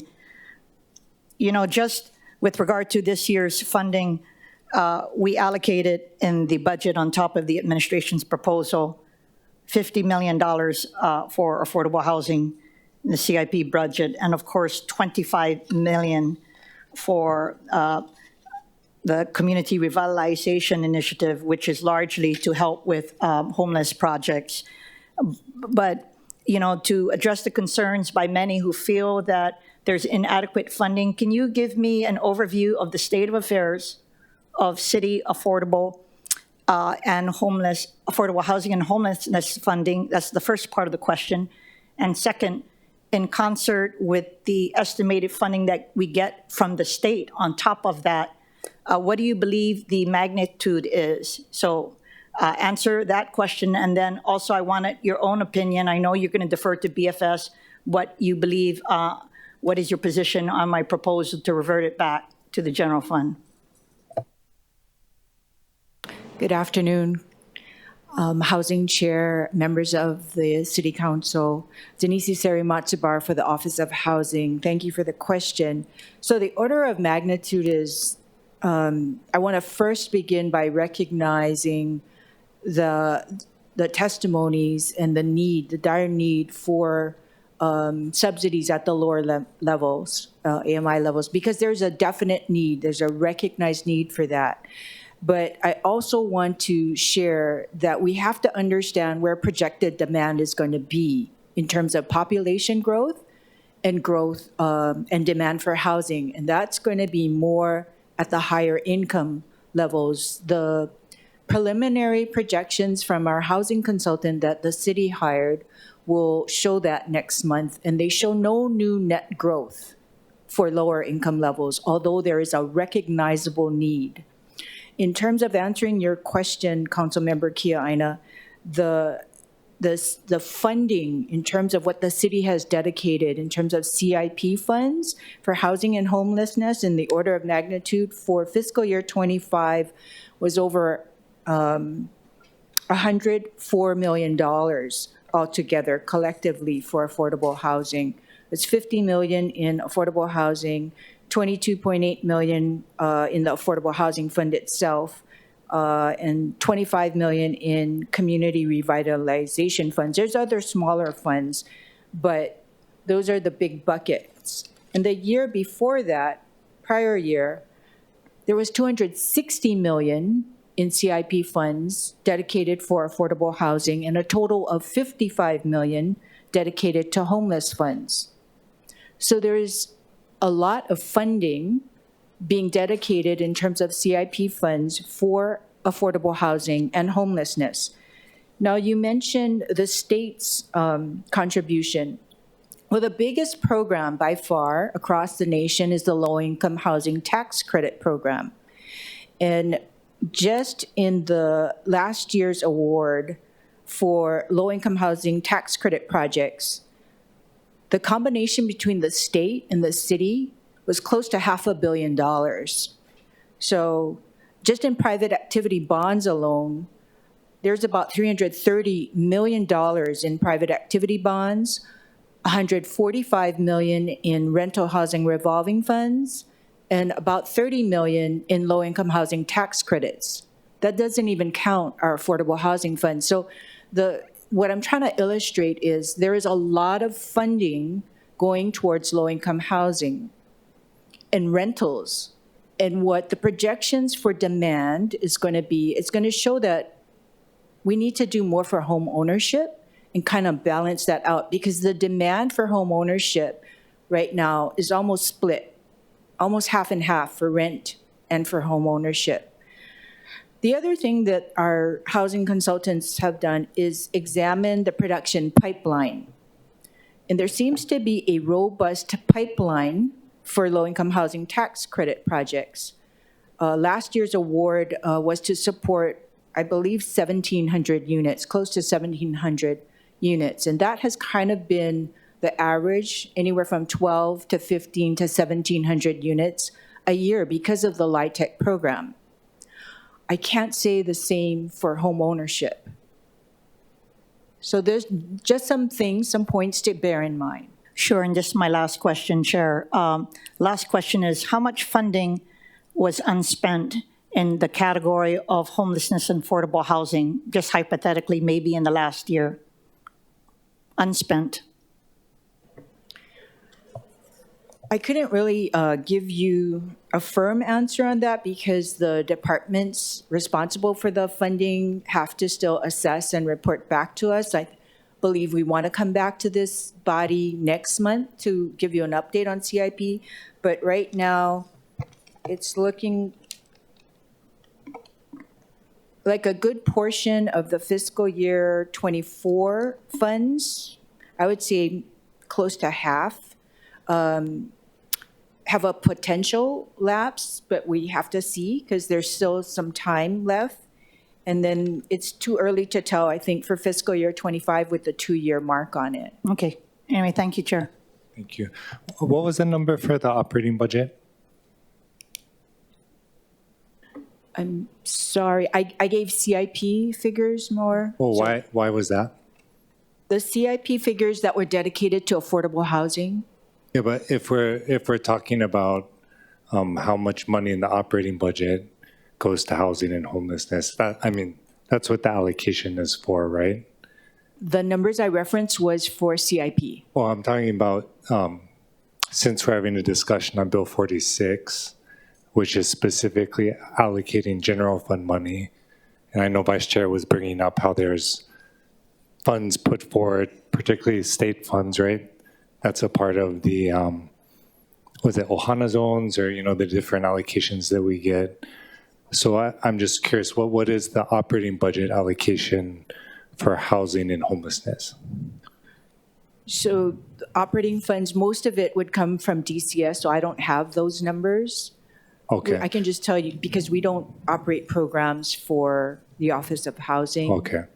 I'm just curious because the bond funding in CIP, which is us taking on more debt, is a whole different question, right? If we're talking about how are we prioritizing our operating budget, that's why I was just curious. I feel like those numbers would be the most relevant to the discussion we're having around Bill 46.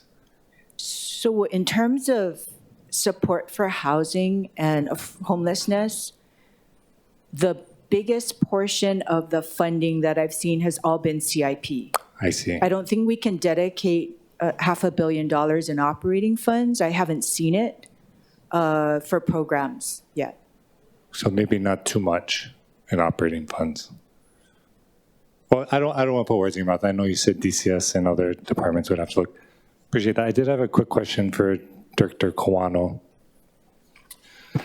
You made a comment, and I would also just note for members, OCS did do a memo regarding several legal questions that came up, and so would definitely encourage everyone to review that.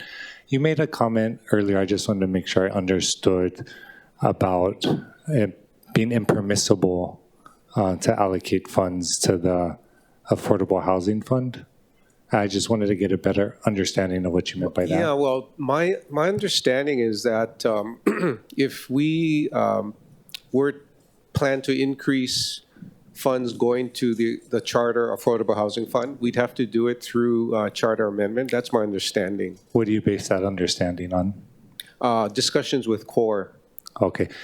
Did CORE, okay, is your understanding that there's a potential legal question about it, or was that a bright line suggestion? They made it, my understanding is it's bright line because that fund was set up through charter. Okay. And in fact, I think recently we attempted to increase the allocation from 0.5% to 1%, but the voters didn't approve it, and the allocation remained at 0.5%. Appreciate that. You're referencing the recent ballot question that would have increased the minimum allocation to the Affordable Housing Fund to raise the minimum allocation from 0.5% to 1%. Right. And that, of course, as you mentioned, did not pass. So appreciate that. And just wanted to double check. The 5% set aside for admin, is that permissible or are there legal issues with that? Oh, I think it's permissible. My concern is fiscal. Until we understand, what the revenue base is, how we're going to structure the admin component to administer the program, it's hard to formulate the budget, right? No, that's super helpful. I only asked because some folks had gotten this crazy idea that doing these allocations would be appropriating money. And so that's why I just wanted to clarify, so that you're saying that's permissible legal, so there's not an issue with trying to frame our allocations in Bill 46 as us attempting to circumvent the charter or ROH. Yeah, I think, and I think we've done it before. There's precedents, the small transit construction mitigation fund. We have a set aside for admin for that fund as well. So, it's not exactly the same, but the mechanism to set aside funding to administer that program is similar to what we're talking about for the empty homes tax. So I would think we can, yeah. Okay, super appreciate that. And only because words have meaning, are important. And so if someone says, oh, you can't do this, when really they mean, oh, I have some questions we should talk through, means two different things. And so I think as long as we're all transparent on what we're trying to convey, which we all are, but I just think that's just super important, not to misconstrue or frame something in a certain way for a policy position, right? Like the law is the law, and then policy goals are policy goals. But I know Councilmember Dos Santos Tam had some questions. Thank you. I wanted to ask about delinquent property taxpayers, Director.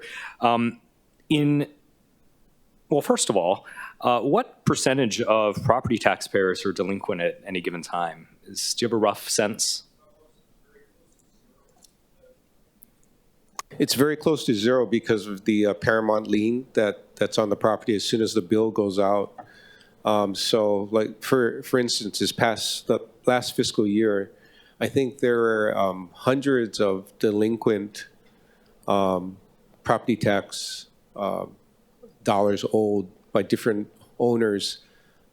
We go through a noticing process before we do the foreclosure. By the time we did the foreclosure in, I think, May of last year, there were only 2 or 3 parcels that went through the process. So people paid, and with the interest and penalties, I think if you include that, we actually collect a little more. So it's negligible.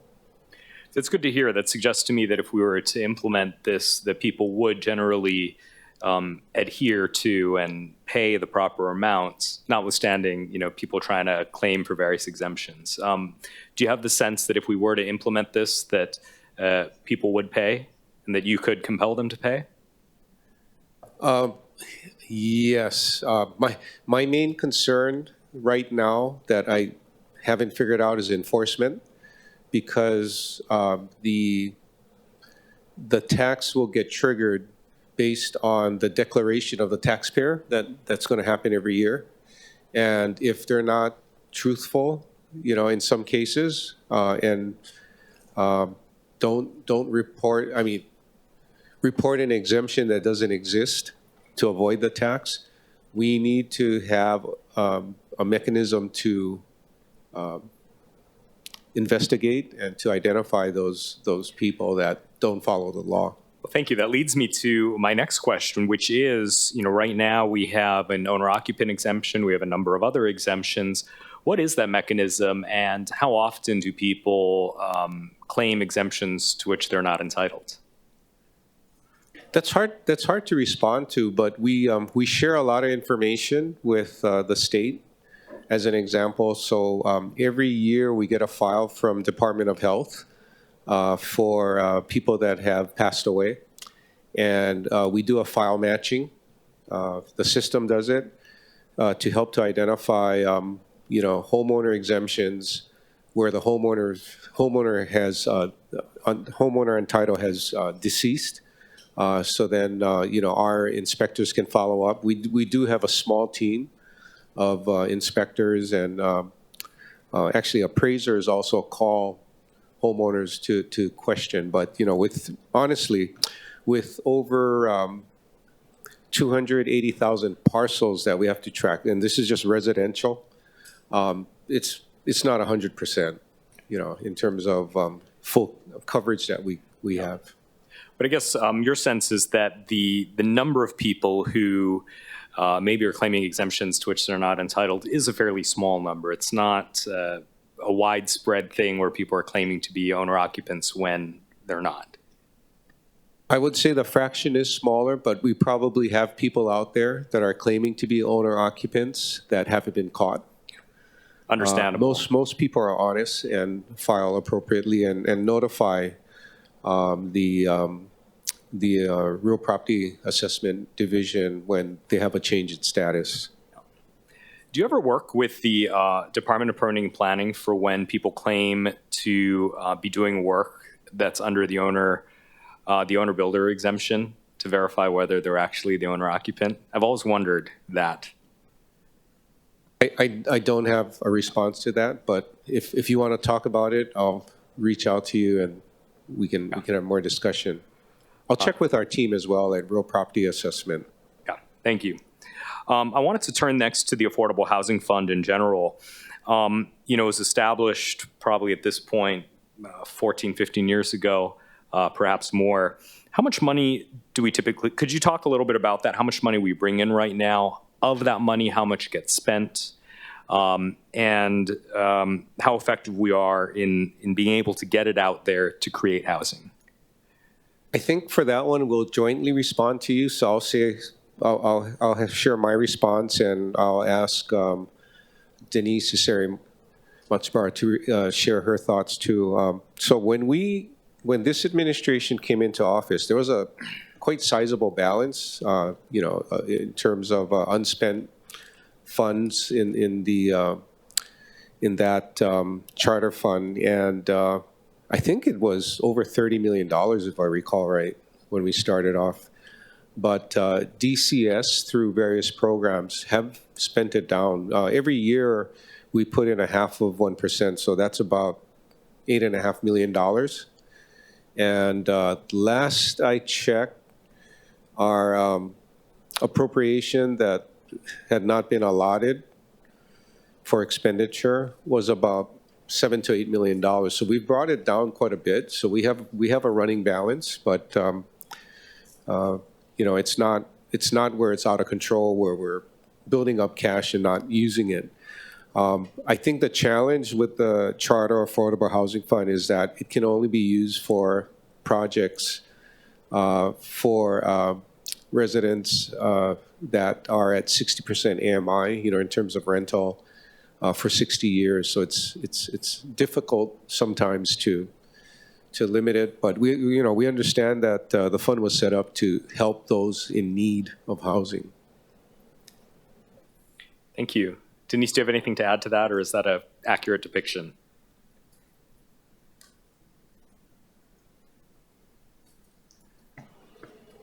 Thank you for the question, Denise Cesare-Matsubara, Office of Housing. So Director Kawano is absolutely correct. There's about $8 million for fiscal year 24 that was solicited in the DLM HOU combination. So what happened with this fund is it transitioned earlier this year from DCS to Office of Housing with DLM. So there's a bit of a transition that's going on. So we're trying to get through that.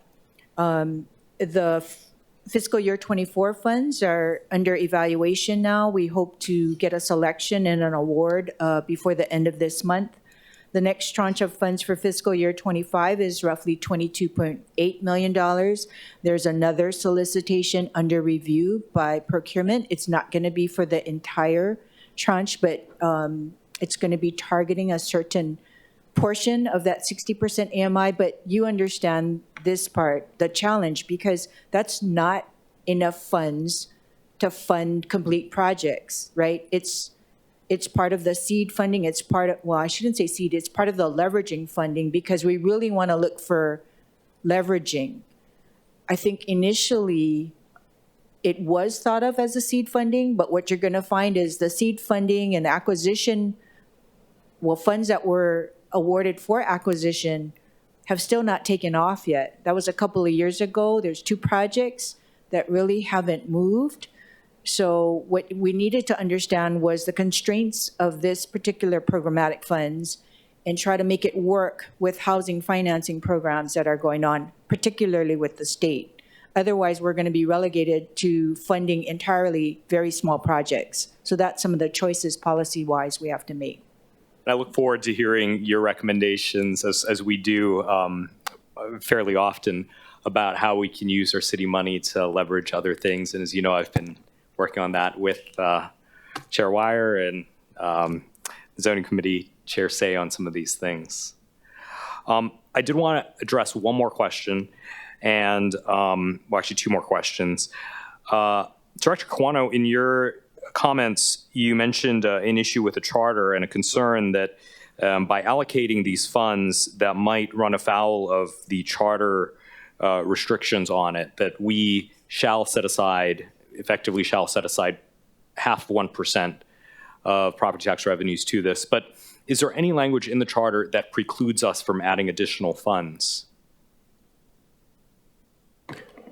To my knowledge, no. But my understanding is that it's quite prescriptive, in terms of what it says. But no, it doesn't. I don't recall seeing anything that we cannot add more funds. Yeah. Good to hear, because I think that if we are going to allocate more funds, I want to make sure that that's not an argument not to add more funds. Last question. We as the council allocated, I think in last year's budget, $170 million for various affordable housing initiatives. Very little of it was actually spent. If we were to allocate funds, what assurances do we have that this would actually be spent? The $170 million last year, I think for FY24 and 25, was an appropriate CIP appropriation. So you're not actually allocating funds. You're authorizing the administration to spend through the issuance of bonds. So we're not allowing cash to sit, so to speak, because it's really an authority. Well, let me change my question then. If with the $170 million that was authorized, how much of it was actually spent? I would say about half of it. We didn't spend. We were far short from spending all of it, and I think a large thing to consider, because I think our managing director has covered our activities in the past, is that there are a lot of things that happen beyond spending city CIP monies to impact affordable housing. Good example is getting involved in private activity bond financing again, which took a lot of time. The Corporation Council had to draft rules. We went through a lot of learnings, working with developers, talking to attorneys that are very familiar with that kind of financing. And so the startup took a while, but it provides significant resources for affordable rental, multifamily rental expansion. Okay. Oh, sorry, my mic was on. So I know Councilmember Santos Sam said he has another question, and then we'll go over to Councilmember Tolba, and then we'll do the info briefing. Sorry, just one more question. So I appreciate all of that. I appreciate that the administration has gone out for the private activity bonds. I appreciate the administration's been a good partner for what we're trying to do with Bill 3 and Bill 31. But I can't help to think that if we've authorized $170 million, of which about half has actually gone out, why are we potentially going to lapse $92 million of allocation in a housing crisis? Excuse me? I mean, if we've allocated $170 million, right, we've about half of that's been spent. At some point, that authorization ends at the end of the fiscal year. Why are we leaving in a housing crisis? Why are we not utilizing this as much as possible and trying to find ways to do so? It's a difficult process, to find properties to acquire that make sense, fit our criteria, and we're finding out that rehab work takes a long time as well. I've stated from a fiscal standpoint during budget session that if we don't use all of our CIP appropriation, it's not a bad thing. We avoid debt service, and debt service is funded by the general fund. And compared to the state, we have far less in terms of resources in the general fund, to run government and to provide services. So to the extent that we cannot find quality locations, property, identify renovation work, rehab work that makes sense. To me, being a number cruncher, it's okay. We can save on the debt service. So I don't see it. It's good and bad, but I do agree that we have a housing crisis and we have to do more. Mahalo for that, Councilmember Toba. Thank you, Chair. Director, for $800,000 house, how much will these owners be forced to pay for an empty home tax? So 3%, roughly $24,000. Okay, so currently, if we impose the 3% empty home tax on an $800,000 home, the property tax for the homeowner would go from the current residential property tax of $2,800 to a new tax of $24,000 plus the $2,800. That's a tax bill of $26,800. That's a 857% property tax increase to the property tax owner, correct? Your math is correct, yeah. And, for me, that is why I like to see more data on the number of empty homes in our city. This is a huge property tax increase that we are passing. I feel for everybody. I understand what it is to struggle, but I don't want to hurt hardworking local people that did their due diligence, worked hard, and bought these homes. So I just wanted to make sure that we understand what we're doing here. And we're increasing a lot. So thank you, Director. Appreciate that. We'll go ahead and take testimony, CLMCC, and then close testimony. If you want to unmute and proceed.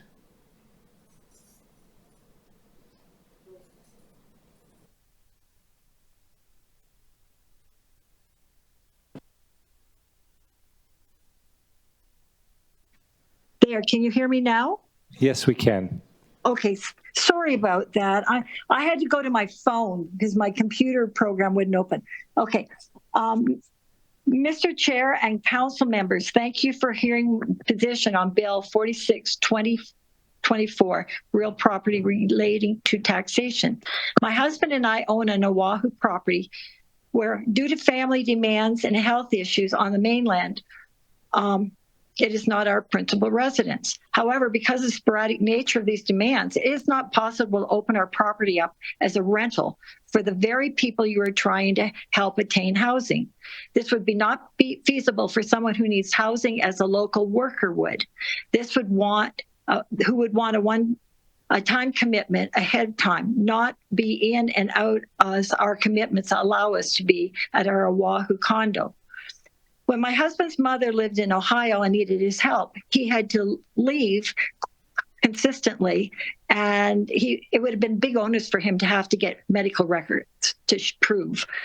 In the past 2 years, my husband has been diagnosed with 3 different cancers. His treatments meant he needed to be close with caregivers on the mainland. Our daughter, who has bipolar and has had many health issues, including paralysis from the waist down for nearly a year, was another reason we had to be on the mainland. There are so many reasons why owners like us may not be in our Oahu condo for 6 months. We worked very hard to be able to afford our condo, and now we can't live there full time, as we are being asked to pay many thousands of extra dollars in taxes. We've already been required to pay double the tax rate of locals because we happen to purchase in an area that has since been assessed a resort tax. Many other cities and in fact, other countries are experiencing a lack of affordable housing. Hawaii is not alone in this situation. Canada, Europe, Asia, and Australia are all struggling to address this issue. So far, upping taxes has had mixed results. In fact, administering this tax has cost the affected locations huge administration fees and headaches. I would like to add that we have been longtime owners on the island. We did not buy property as an investment, but to use for our own enjoyment. My husband and I met in Waikiki in 1983.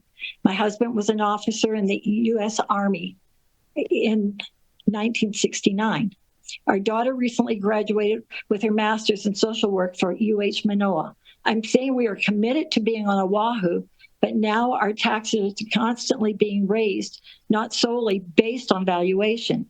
In closing, Ms. okay. I know that's done. I did want to ask if you had an opportunity to look at exemption 5, where receiving medical care was an exemption to the tax. But that wouldn't, I did read all, I've read it all. My husband's an attorney as well. We've read that.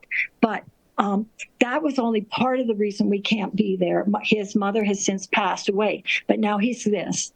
Anyways, I'm saying we are committed to being on Oahu, but now our taxes are constantly being raised, not all solely based on valuation. In closing, I request you include the stipulation that we do not have to be full-time residents. Thank you for considering my request to help people in my situation who would face a hardship by adding a huge assessment tax to my property. And I'm sorry, my hand's shaking because I'm holding my little phone and trying to read my note. No, I'm extremely glad we could get it worked out and appreciate your testimony. Seeing no questions from the committee, we'll go ahead and close testimony. And then I think we can open it up for discussion. Just wanted to walk through kind of some discussion points that came up about our version. Appreciate Director Kwano and Director Isiri Matsuwara's expertise and discussion earlier as well.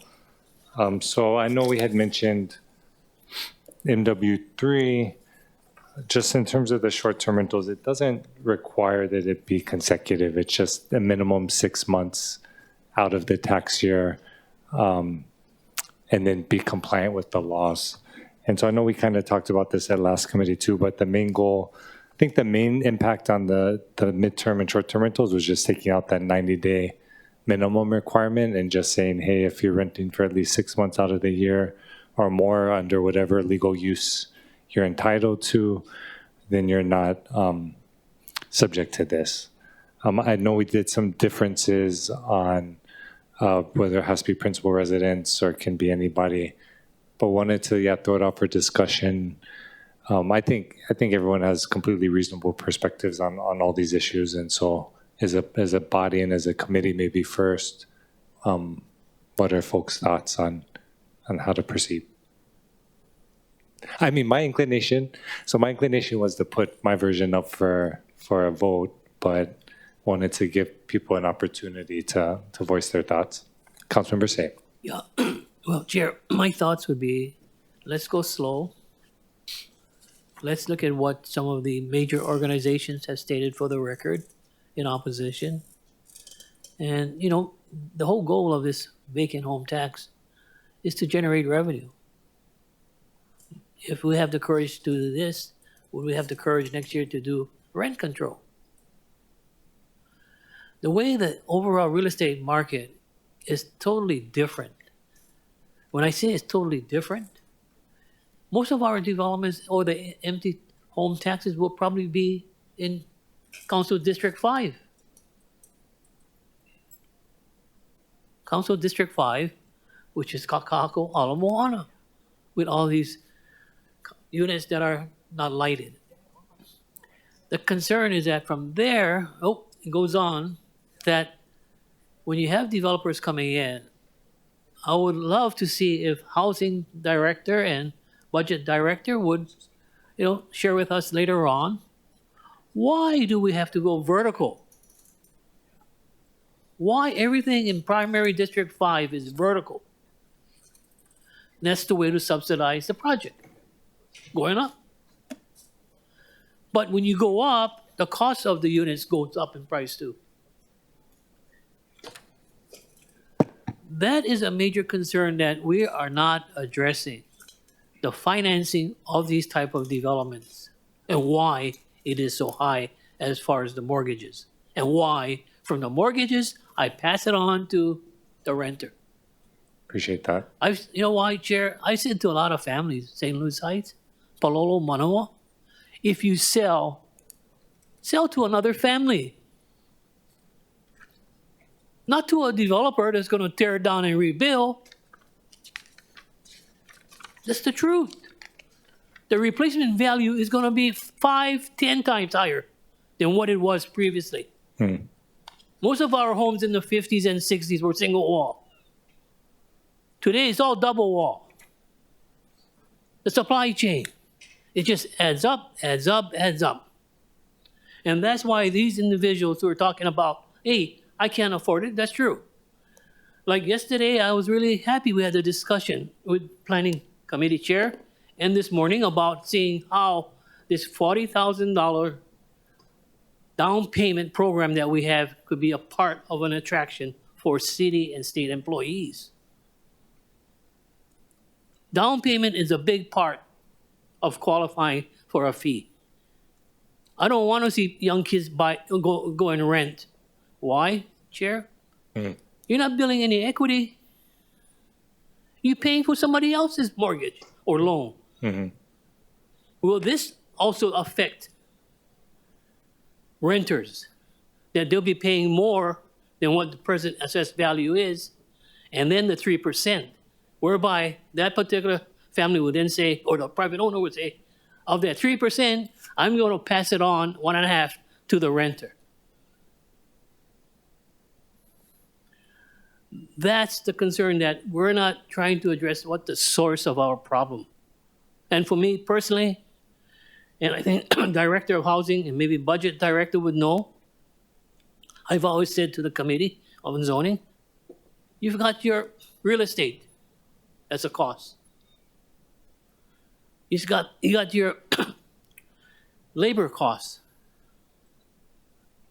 You've got all of these state and county mandates that we are now exempting as a cost. You add it all up, that's where we're making it difficult for our local kids. 201H, okay. Bill 7, okay. But I look at today, the rents are still so high. And the kids are all moving out again. The city has to look at it, the administration, from another point of view. You cannot just depend on District 4, 5, and 6 as the primary urban center. And if you're going to do that, then all of the real estate projects are going to be vertical. Vertical, which is much more expensive. And dense. And dense, right. So in closing, go slow, see how far we can go with it. But at the end of the day, if we all have the courage, my course of action would be, hey, let's do a rent control for 5 years on behalf of the kids. That's all. That's the way I see it, because I don't know how we're going to enforce it also in closing. But thank you very much. I love this kind of a discussion, because everybody out there must be wondering, what is Mr. saying? Yeah. Thank you. So I appreciate the discussion. I think for the purposes of info briefing, to get to the info briefing, we'll just, so my inclination is I'll put our version, my MW3 up first, just to talk through the main differences. I think the biggest differences are the allocation or dedication, and then taking out the principal residence requirement. just in terms of the reasoning behind the allocation is because general fund, I think Director Sarimatsubara was correct in that some of the funds would go into CIP, Affordable Housing Fund, whatnot, but I think also there's opportunity because these general funds could bring core services to Wahiawa, to Mililani, to North Shore, right? Core services that HESD does relying on operating funds. It could fund additional vouchers, not the HUD ones, right? But the general funded vouchers that we provide. It could fund a whole host of services for our community. And so I totally understand and respect the desire to preserve the funding given the uncertainty about our future budgets. So I'm 100% okay with that. But just in my mind, it's just clear we're not doing funding enough. And I think we all agree we want to fund it. But in my mind, I think it's just appropriate to allocate a portion to the homelessness and housing. But understanding, even if we don't allocate it in Bill 46, all of us can, of course, appropriate it in the budget bill. So that was my reasoning. No, completely understand if folks disagree. We can just vote on it. Chair Waters, if you want to. Yeah, my opinion is that we go forward with your version. You're the chair. And that if there are any other amendments, that we do it at the next committee, which is budget. While I fully respect a previous speaker and his comment about going slow, this is the third version of this bill that I've introduced. The first version I think I introduced in 2019, 2020, 21, 22, 23, 24. So I've been going super slow and being very, very patient. At this point, though, I just want to say, only part of this bill's purpose was to raise money. But really, how do we encourage the owners of the 36,075 vacant homeowners to simply rent out their home to local people or sell it to a local person? Really, that to me is the encouragement, right? You pay the higher tax. ʻIKENāKEA, come invest your money from the mainland if you like, but you can pay the higher tax. And by the way, they're paying that tax on the mainland already in many of the jurisdictions, right? But I also want to encourage folks who may still have problems with the bill to help us make it better. Because ultimately, I don't want to hurt local people. That's not the intent. And part of why I've introduced this so often, right? We got so many complaints about what's going on in Kaka'ako on those very wealthy buildings. When you drive by at night, all the dark lights, right? You can afford one $2 million one bedroom. I think you can afford chipping in a little bit more money so that you can help us build affordable housing. Really, that's the idea. And really, I don't want to hurt local people. That's why we put in all these exemptions. But I'm totally open to more exemptions if it helps local people stay in their homes. So I'm hoping we can get it out today. I'm asking you to put it up for a vote. I'm asking Councilmember Kiaina if she can wait until budget to have that discussion again. And we go with your version at this point. That's my suggestion. I'm not a voting member, but I just hope you guys can have a vote on this. I think everybody's still here. It's now 4:42. Thank you. Thank you, Chair. Floor leader. Thank you. As the co-introducer of the bill, I want to thank everyone for discussion and interest in the topic. I do want to share that I do like Councilmember Kiaina's, not the principal residence, but the dwelling unit renter / owner. I do like that language. So I would prefer that, whether it be added in this committee or I guess the next one, which is mine. There are a lot more things that we do have to discuss. I do want to bring up the fact that we need to discuss about the supplemental tax as well as, or looking at its rate, of percentage, or if it will be its own tax rate. Because right now, with the percentage that it is at as a supplemental tax, in addition to the rate that they do have to pay, it will be tacked on together. So I just want to let everyone know that, think about that before it does come to, if it does come to the Budget Committee. Thank you. Okay. Yeah, and like I said, I'm inclined, if mine doesn't pass, to put vice chairs up for vote 2, and then can put the final one. Okay, because so we got to do the info briefing. Vice Chair Kiaina. Chair, so I actually think that my other elements of my amendments were solid, but I can wait for the next hearing. Having said that, I cannot wait for the budget allocation. I would prefer to offer an amendment or a motion to strike the budget allocation, even if it's defeated right now.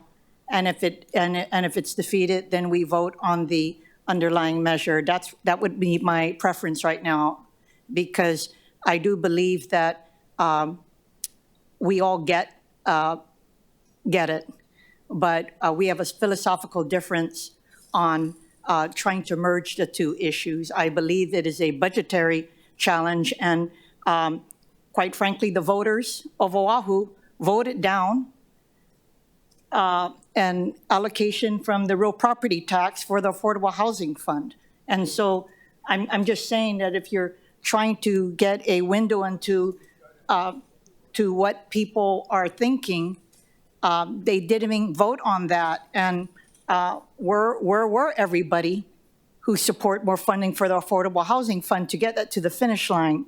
And so I believe that we have done a good job under our tenure to try to get increased funding for affordable housing and homelessness in both the CIP and operating budgets. And I guess I would like to offer a motion to vote on that. And if it fails, then I'm willing to support movement of this bill out of the committee. That's my preference.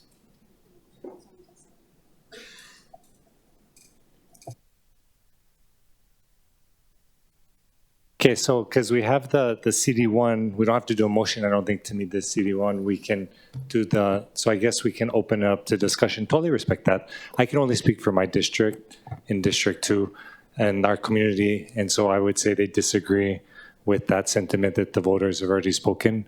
We need core in Central Oahu and on North Shore, in Kolaloa, Kolapoko, at least the portions that I represent.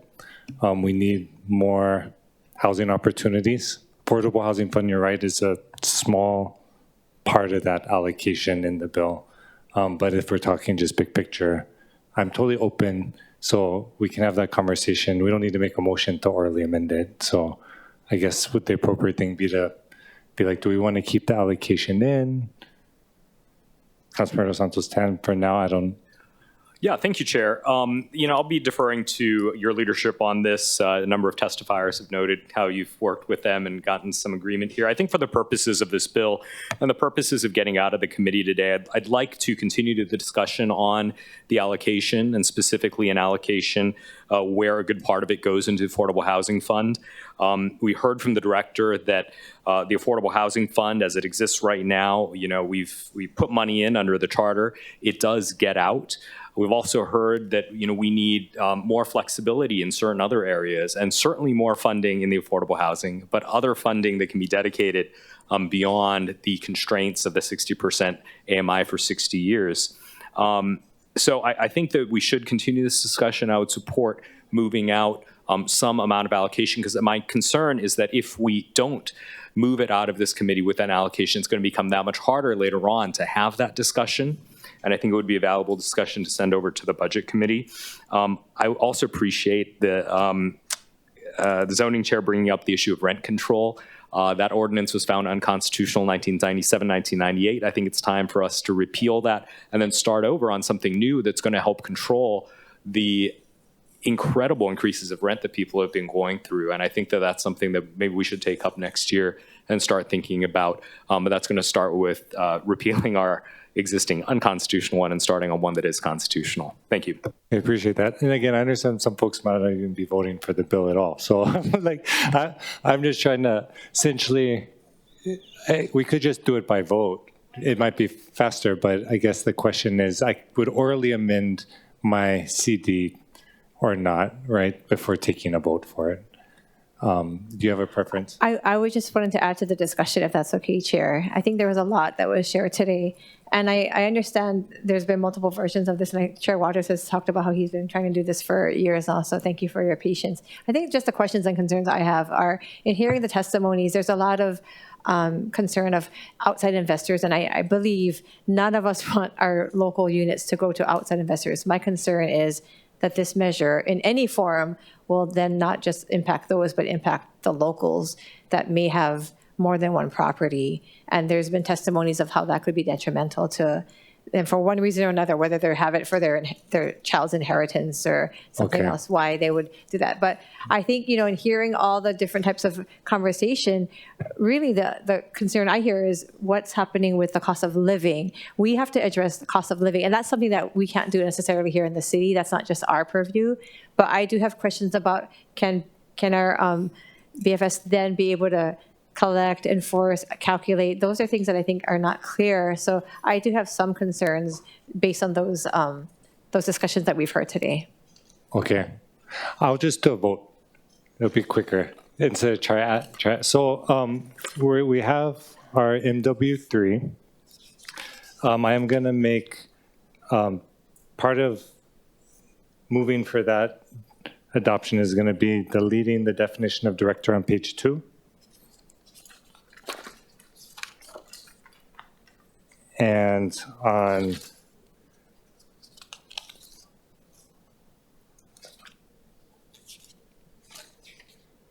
page 4, the tax revenue section, that first line would be orally amended to just read, revenues from the empty homes tax collected under this article shall be earmarked as follows, semicolon. Okay, this is our first vote, and then of course if it doesn't pass, we'll go on to the next one. Okay, so then I'm gonna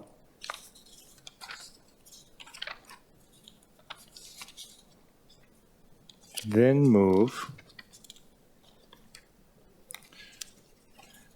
that Bill 46, 2024 be amended to the posted CD1 identified as OCS 2024-0851, submitted by myself, and as amended, as discussed orally. And we'll just do any objections. We're gonna do roll call. So any discussion? No discussion. Okay. Councilmember Santos Tam. Aye. Okay. Councilmember Vice Chair Kia Aina. Reservations. Okay. I didn't know what to expect, so no pressure. Councilmember Okimoto. No vote. Okay. So no to the amendment. Okay. Yes. Councilmember Toba. No. Okay. Okay, so been amended. Appreciate it. Oh, aye, yeah. Okay, and then Chair's gonna recommend that Bill 46, 2024, CD1 as amended be reported out for passage on second reading and schedule a public hearing and pursuant to its consecutive referral be referred to the Committee on Budget. So look forward to further discussions in budget under the guidance of Budget Chair, of course, Vice Chair having additional input, and Chair Waters as well. Any discussion, reservations, or objections? Hearing none. So objections to passing out? Yes, sorry. Okay, so objections from Yes. Councilmember Okimoto and Toba. Okay. Perfect. Mahalo, everybody. Mahalo, everyone that was here for this item. We're going to go to our info briefing. Okay. You good? Okay. Yeah, this is an amazing project, so appreciate the patience as we got through that conversation. So that brings us to agenda item number 6, project briefing for Northwest KAPOLEI by ʻIKENΑKEA Development and the Michaels Organization. That presentation is available online as miscellaneous communication 439-2024. At the request of Councilmember Tupola, we put this item on, but it seems like an amazing project. So look forward to the discussion and the presentation. And again, appreciate the patience for today. Thank you, Chair Weyer, and thank you, council members. I'm Chris Flaherty with ʻIKENΑKEA Development. I'm here to talk about a project that we've embarked with the Michaels Organization on back in 2023. My son Keegan is here, is putting up the presentation. We just wanted to share a little information with the group. Obviously, we're talking about housing, and this is a very exciting project that we're looking forward to moving forward on.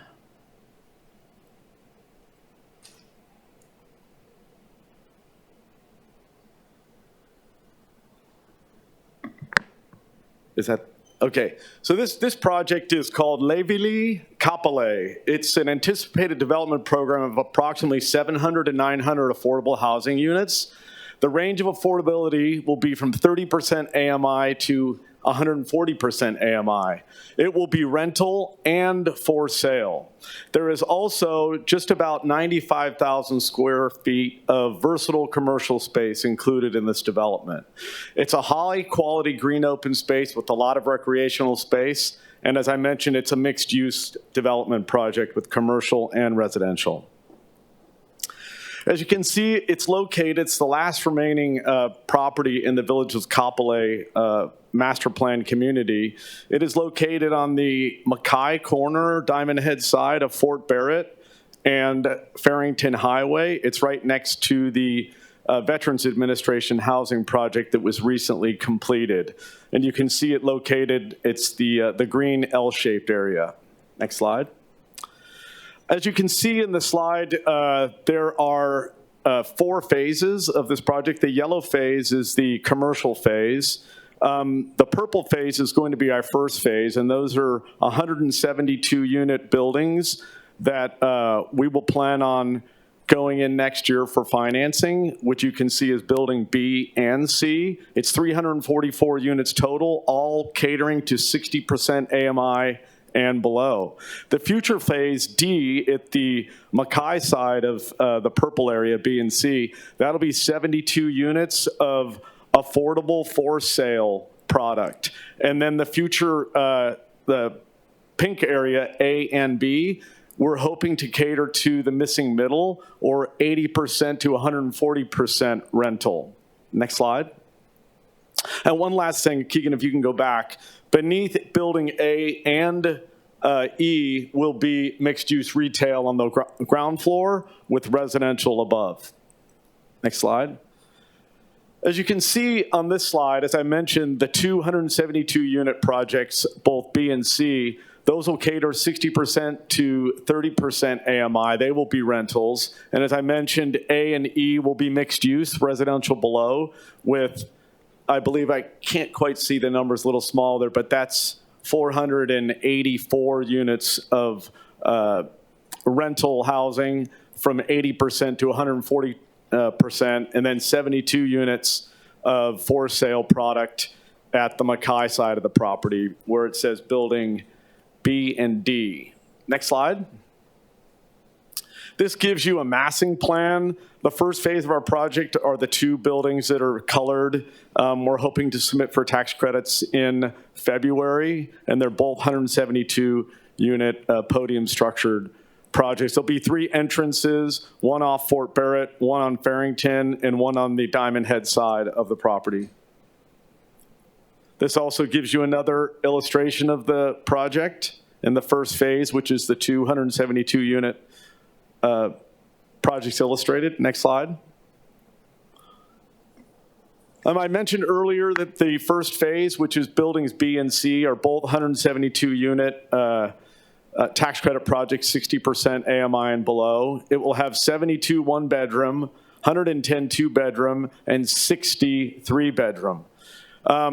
We have just submitted our 201H application to DPP today. And so we are in the process of hopefully having a completed 201H with an emergency proclamation approval by December of 2024. It's important that we have that so we can submit for tax credit applications in February of 2025. That would allow us to complete our financing by August of 2025, with anticipated building permits in April of 2027 and commence construction in May of 2027 and completion and lease up of November of 2028, thereby bringing into the market 242 total units. We recently completed our traffic impact report, and we were happy to see that the measures that we are implementing did not greatly influence the traffic that was anticipated. The infrastructure, service for water, sewer, and drainage, power, and cable communications are readily available to the site. There will be sufficient on-site parking as planned to accommodate both the residential and commercial uses. The development proposes large landscape connected green areas in the open spaces. Next slide. The water will include water conservation, landscaping, appliances, and fixtures. And from an educational standpoint, we believe, and in consultation with the Department of Education, this will be a critical housing need to accommodate teachers in the area as well that are obviously, the Department of Education is struggling with teaching capacity issues. So next slide. As I mentioned earlier, we submitted our 201H application. We have some exemptions listed here, such as stormwater connection fees, one max height fee, park development requirements, water service facility charges, which would be deferrals. And as I mentioned, we're going under the emergency proclamation state exemption charter, which allows us to exempt school impact fees, school impact districts, and new building permit requirements, and obviously the city council approval of the 201H exemptions. Next slide. And we've done a tremendous amount of outreach. We're working in unison with HHFDC. We visited with the Makakilo KAPOLEI Hanakai Hale Neighborhood Board, number 34. We've actually had town hall meetings at the Village of Kapolei Association. We've been meeting with Councilperson Topola, District 1, State Representative Kanani Souza, the Hawaii Office of Veteran Services, Senator Mike Gabbard, the State Department of Education as well, and Superintendent and Principals, Kapolei Chamber of Commerce, the Office of the Governor, and many others. We've been very active in the community and obviously are here for informational purposes, keeping everyone abreast of what we're trying to accomplish. This shows a timeline of what we've been doing. Started community outreach in April of 24. We submitted our application for the 201H and the emergency proclamation in August of 2024. HHFDC has been reviewing the 201H and emergency proclamation applications. I believe we just submitted our HHFDC has just circulated all of the pertinent documents, and we hope to have HHFDC board action to approve both the emergency proclamation and 201H in late November, and hope that we can get the HHFDC review and approval of the city modifications if required.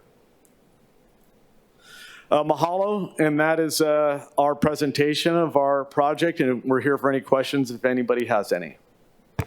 Any questions from the committee? I was just gonna ask a couple briefly. And just wanted to say thank you for the presentation today and the product or the project you're working on. 900 units in total is pretty massive for one project. And to see the scale and the range of affordability from 30 to 140 rentals to for sale really speaks to, I think, what we've been talking about, right, as a body, particularly with the Office of Housing and the study they're going to be releasing. So I'm just curious, how's the conversation in the community has been pretty positive? I think with any new project, especially out there, this is the last piece. It's been open space for a long time. The community has actually been very engaging with us. I think obviously one of the concerns we keep hearing is traffic, and then obviously water, infrastructure. So we've been addressing those. We've taken back a lot of constructive criticism as well as great ideas and incorporated that into our project. I mean, we're pushing to try to get as much density as we can there at the request of HHFDC, and obviously mix in the missing middle as well as for sale. So we're trying to be good, stewards and big community members, but I think phase one is pretty baked in terms of the 272 unit podium structures. I think that was B and C on the diagram. After that, I think the commercial unit is pretty baked as well. We've talked to the community and they like the type of product that we're putting on the frontage there. I think some of the other portions, I think the for sale product right now with interest rates doing what they're doing, I think we can make that work. Whether we can get much deeper than 100% AMI for sale might be difficult. It depends on how our exemptions come back. And I do think if there's a way that, obviously if there's more rental housing revolving funds available, I think the tier 2 applications for making that missing middle work could help those other 2 projects as well. So, we look at a 10-year, probably 10 to 12-year build out of the project in totality. And so it's going well, but we've been very engaged with the community. And I drive out there quite often and I look at the traffic, because traffic was a concern from the get-go. We've heard about it from the community, and we think our traffic report, made us feel comfortable, and we were able to share that with the community as well. That's good. I mean, a lot of these issues that come up are pure, like numerical or database. Like, what is their wastewater capacity? Is there BWS capacity? Sounds like there's not too much in terms of like subjective. You're saying like some folks are used to being open space, but is it taller than that adjacent veterans home?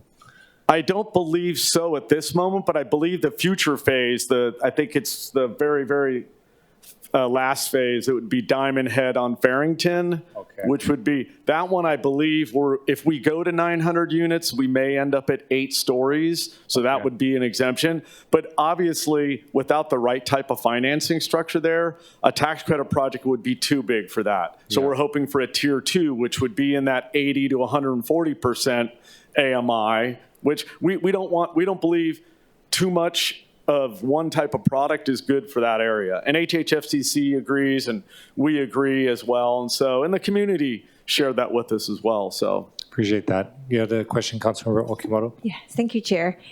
I had questions along the same lines of what you had a list of the community members that you had gotten to, and you had stated that they had their concerns with the water and the traffic. I wanted to know, what have you, knowing that this is an area that is going to be impacted with traffic, what kind of modifications have you placed in your plan and your development to address that? There's certain roads like Fort Barrett, Farrington Highway, I think Kealanani was also another one that was brought up. So what are your plans to address that? Well, when we designed it, we wanted to make sure there was accessibility on all 3 of those roads. I think Fort Barrett has been the major concern. And one of the concerns that we heard most recently that is outside of our scope of our responsibility and work, but we were asked to address it, is the Makakilo entrance, which is further Mauka than our property. And even our traffic report and points to the fact that we're within the thresholds, and we've shared that with the board. But obviously, it's hard to bifurcate the challenges that have been there presently with the Makakilo exit, with our project and the traffic impact report stating that, hey, we're increasing traffic maneuverability by having 3 different entrances and exits. And part of our plan was to do that, to allow that. We moved the entrances more Mackay on Fort Barrett to ease the pressure on the light, the light system right there when you turn onto Farrington Highway. So we've been listening to the community, trying to share with them the traffic impact report, meeting with DOT. It's been, traffic there has been an issue, and we see it. So, sorry, specifically, so with your unit, I know you talked about broad statements that you're going to do, but how would this actually impact the traffic? And you mentioned one area, but I'm not sure exactly what you're going to do to address. So how do you think this is going to impact it, and what is your plan? I don't know if I got a clear answer. Okay, so I'll be more specific. So adding 3 egresses on the 3 different drives, so Fort Barrett, Kealanani, and Farrington, take pressure off the Fort Barrett signalized intersection. What we did see was we had one instance where traffic levels are measured LOS A through F, I believe, and between 3 and 4 p.m., there was the level of traffic impact that caused the level to go from a C to a D, F being the worst. So that was the only impact. But that one impact was offset by the 3 entrances and exits that we have that allow traffic to maneuver,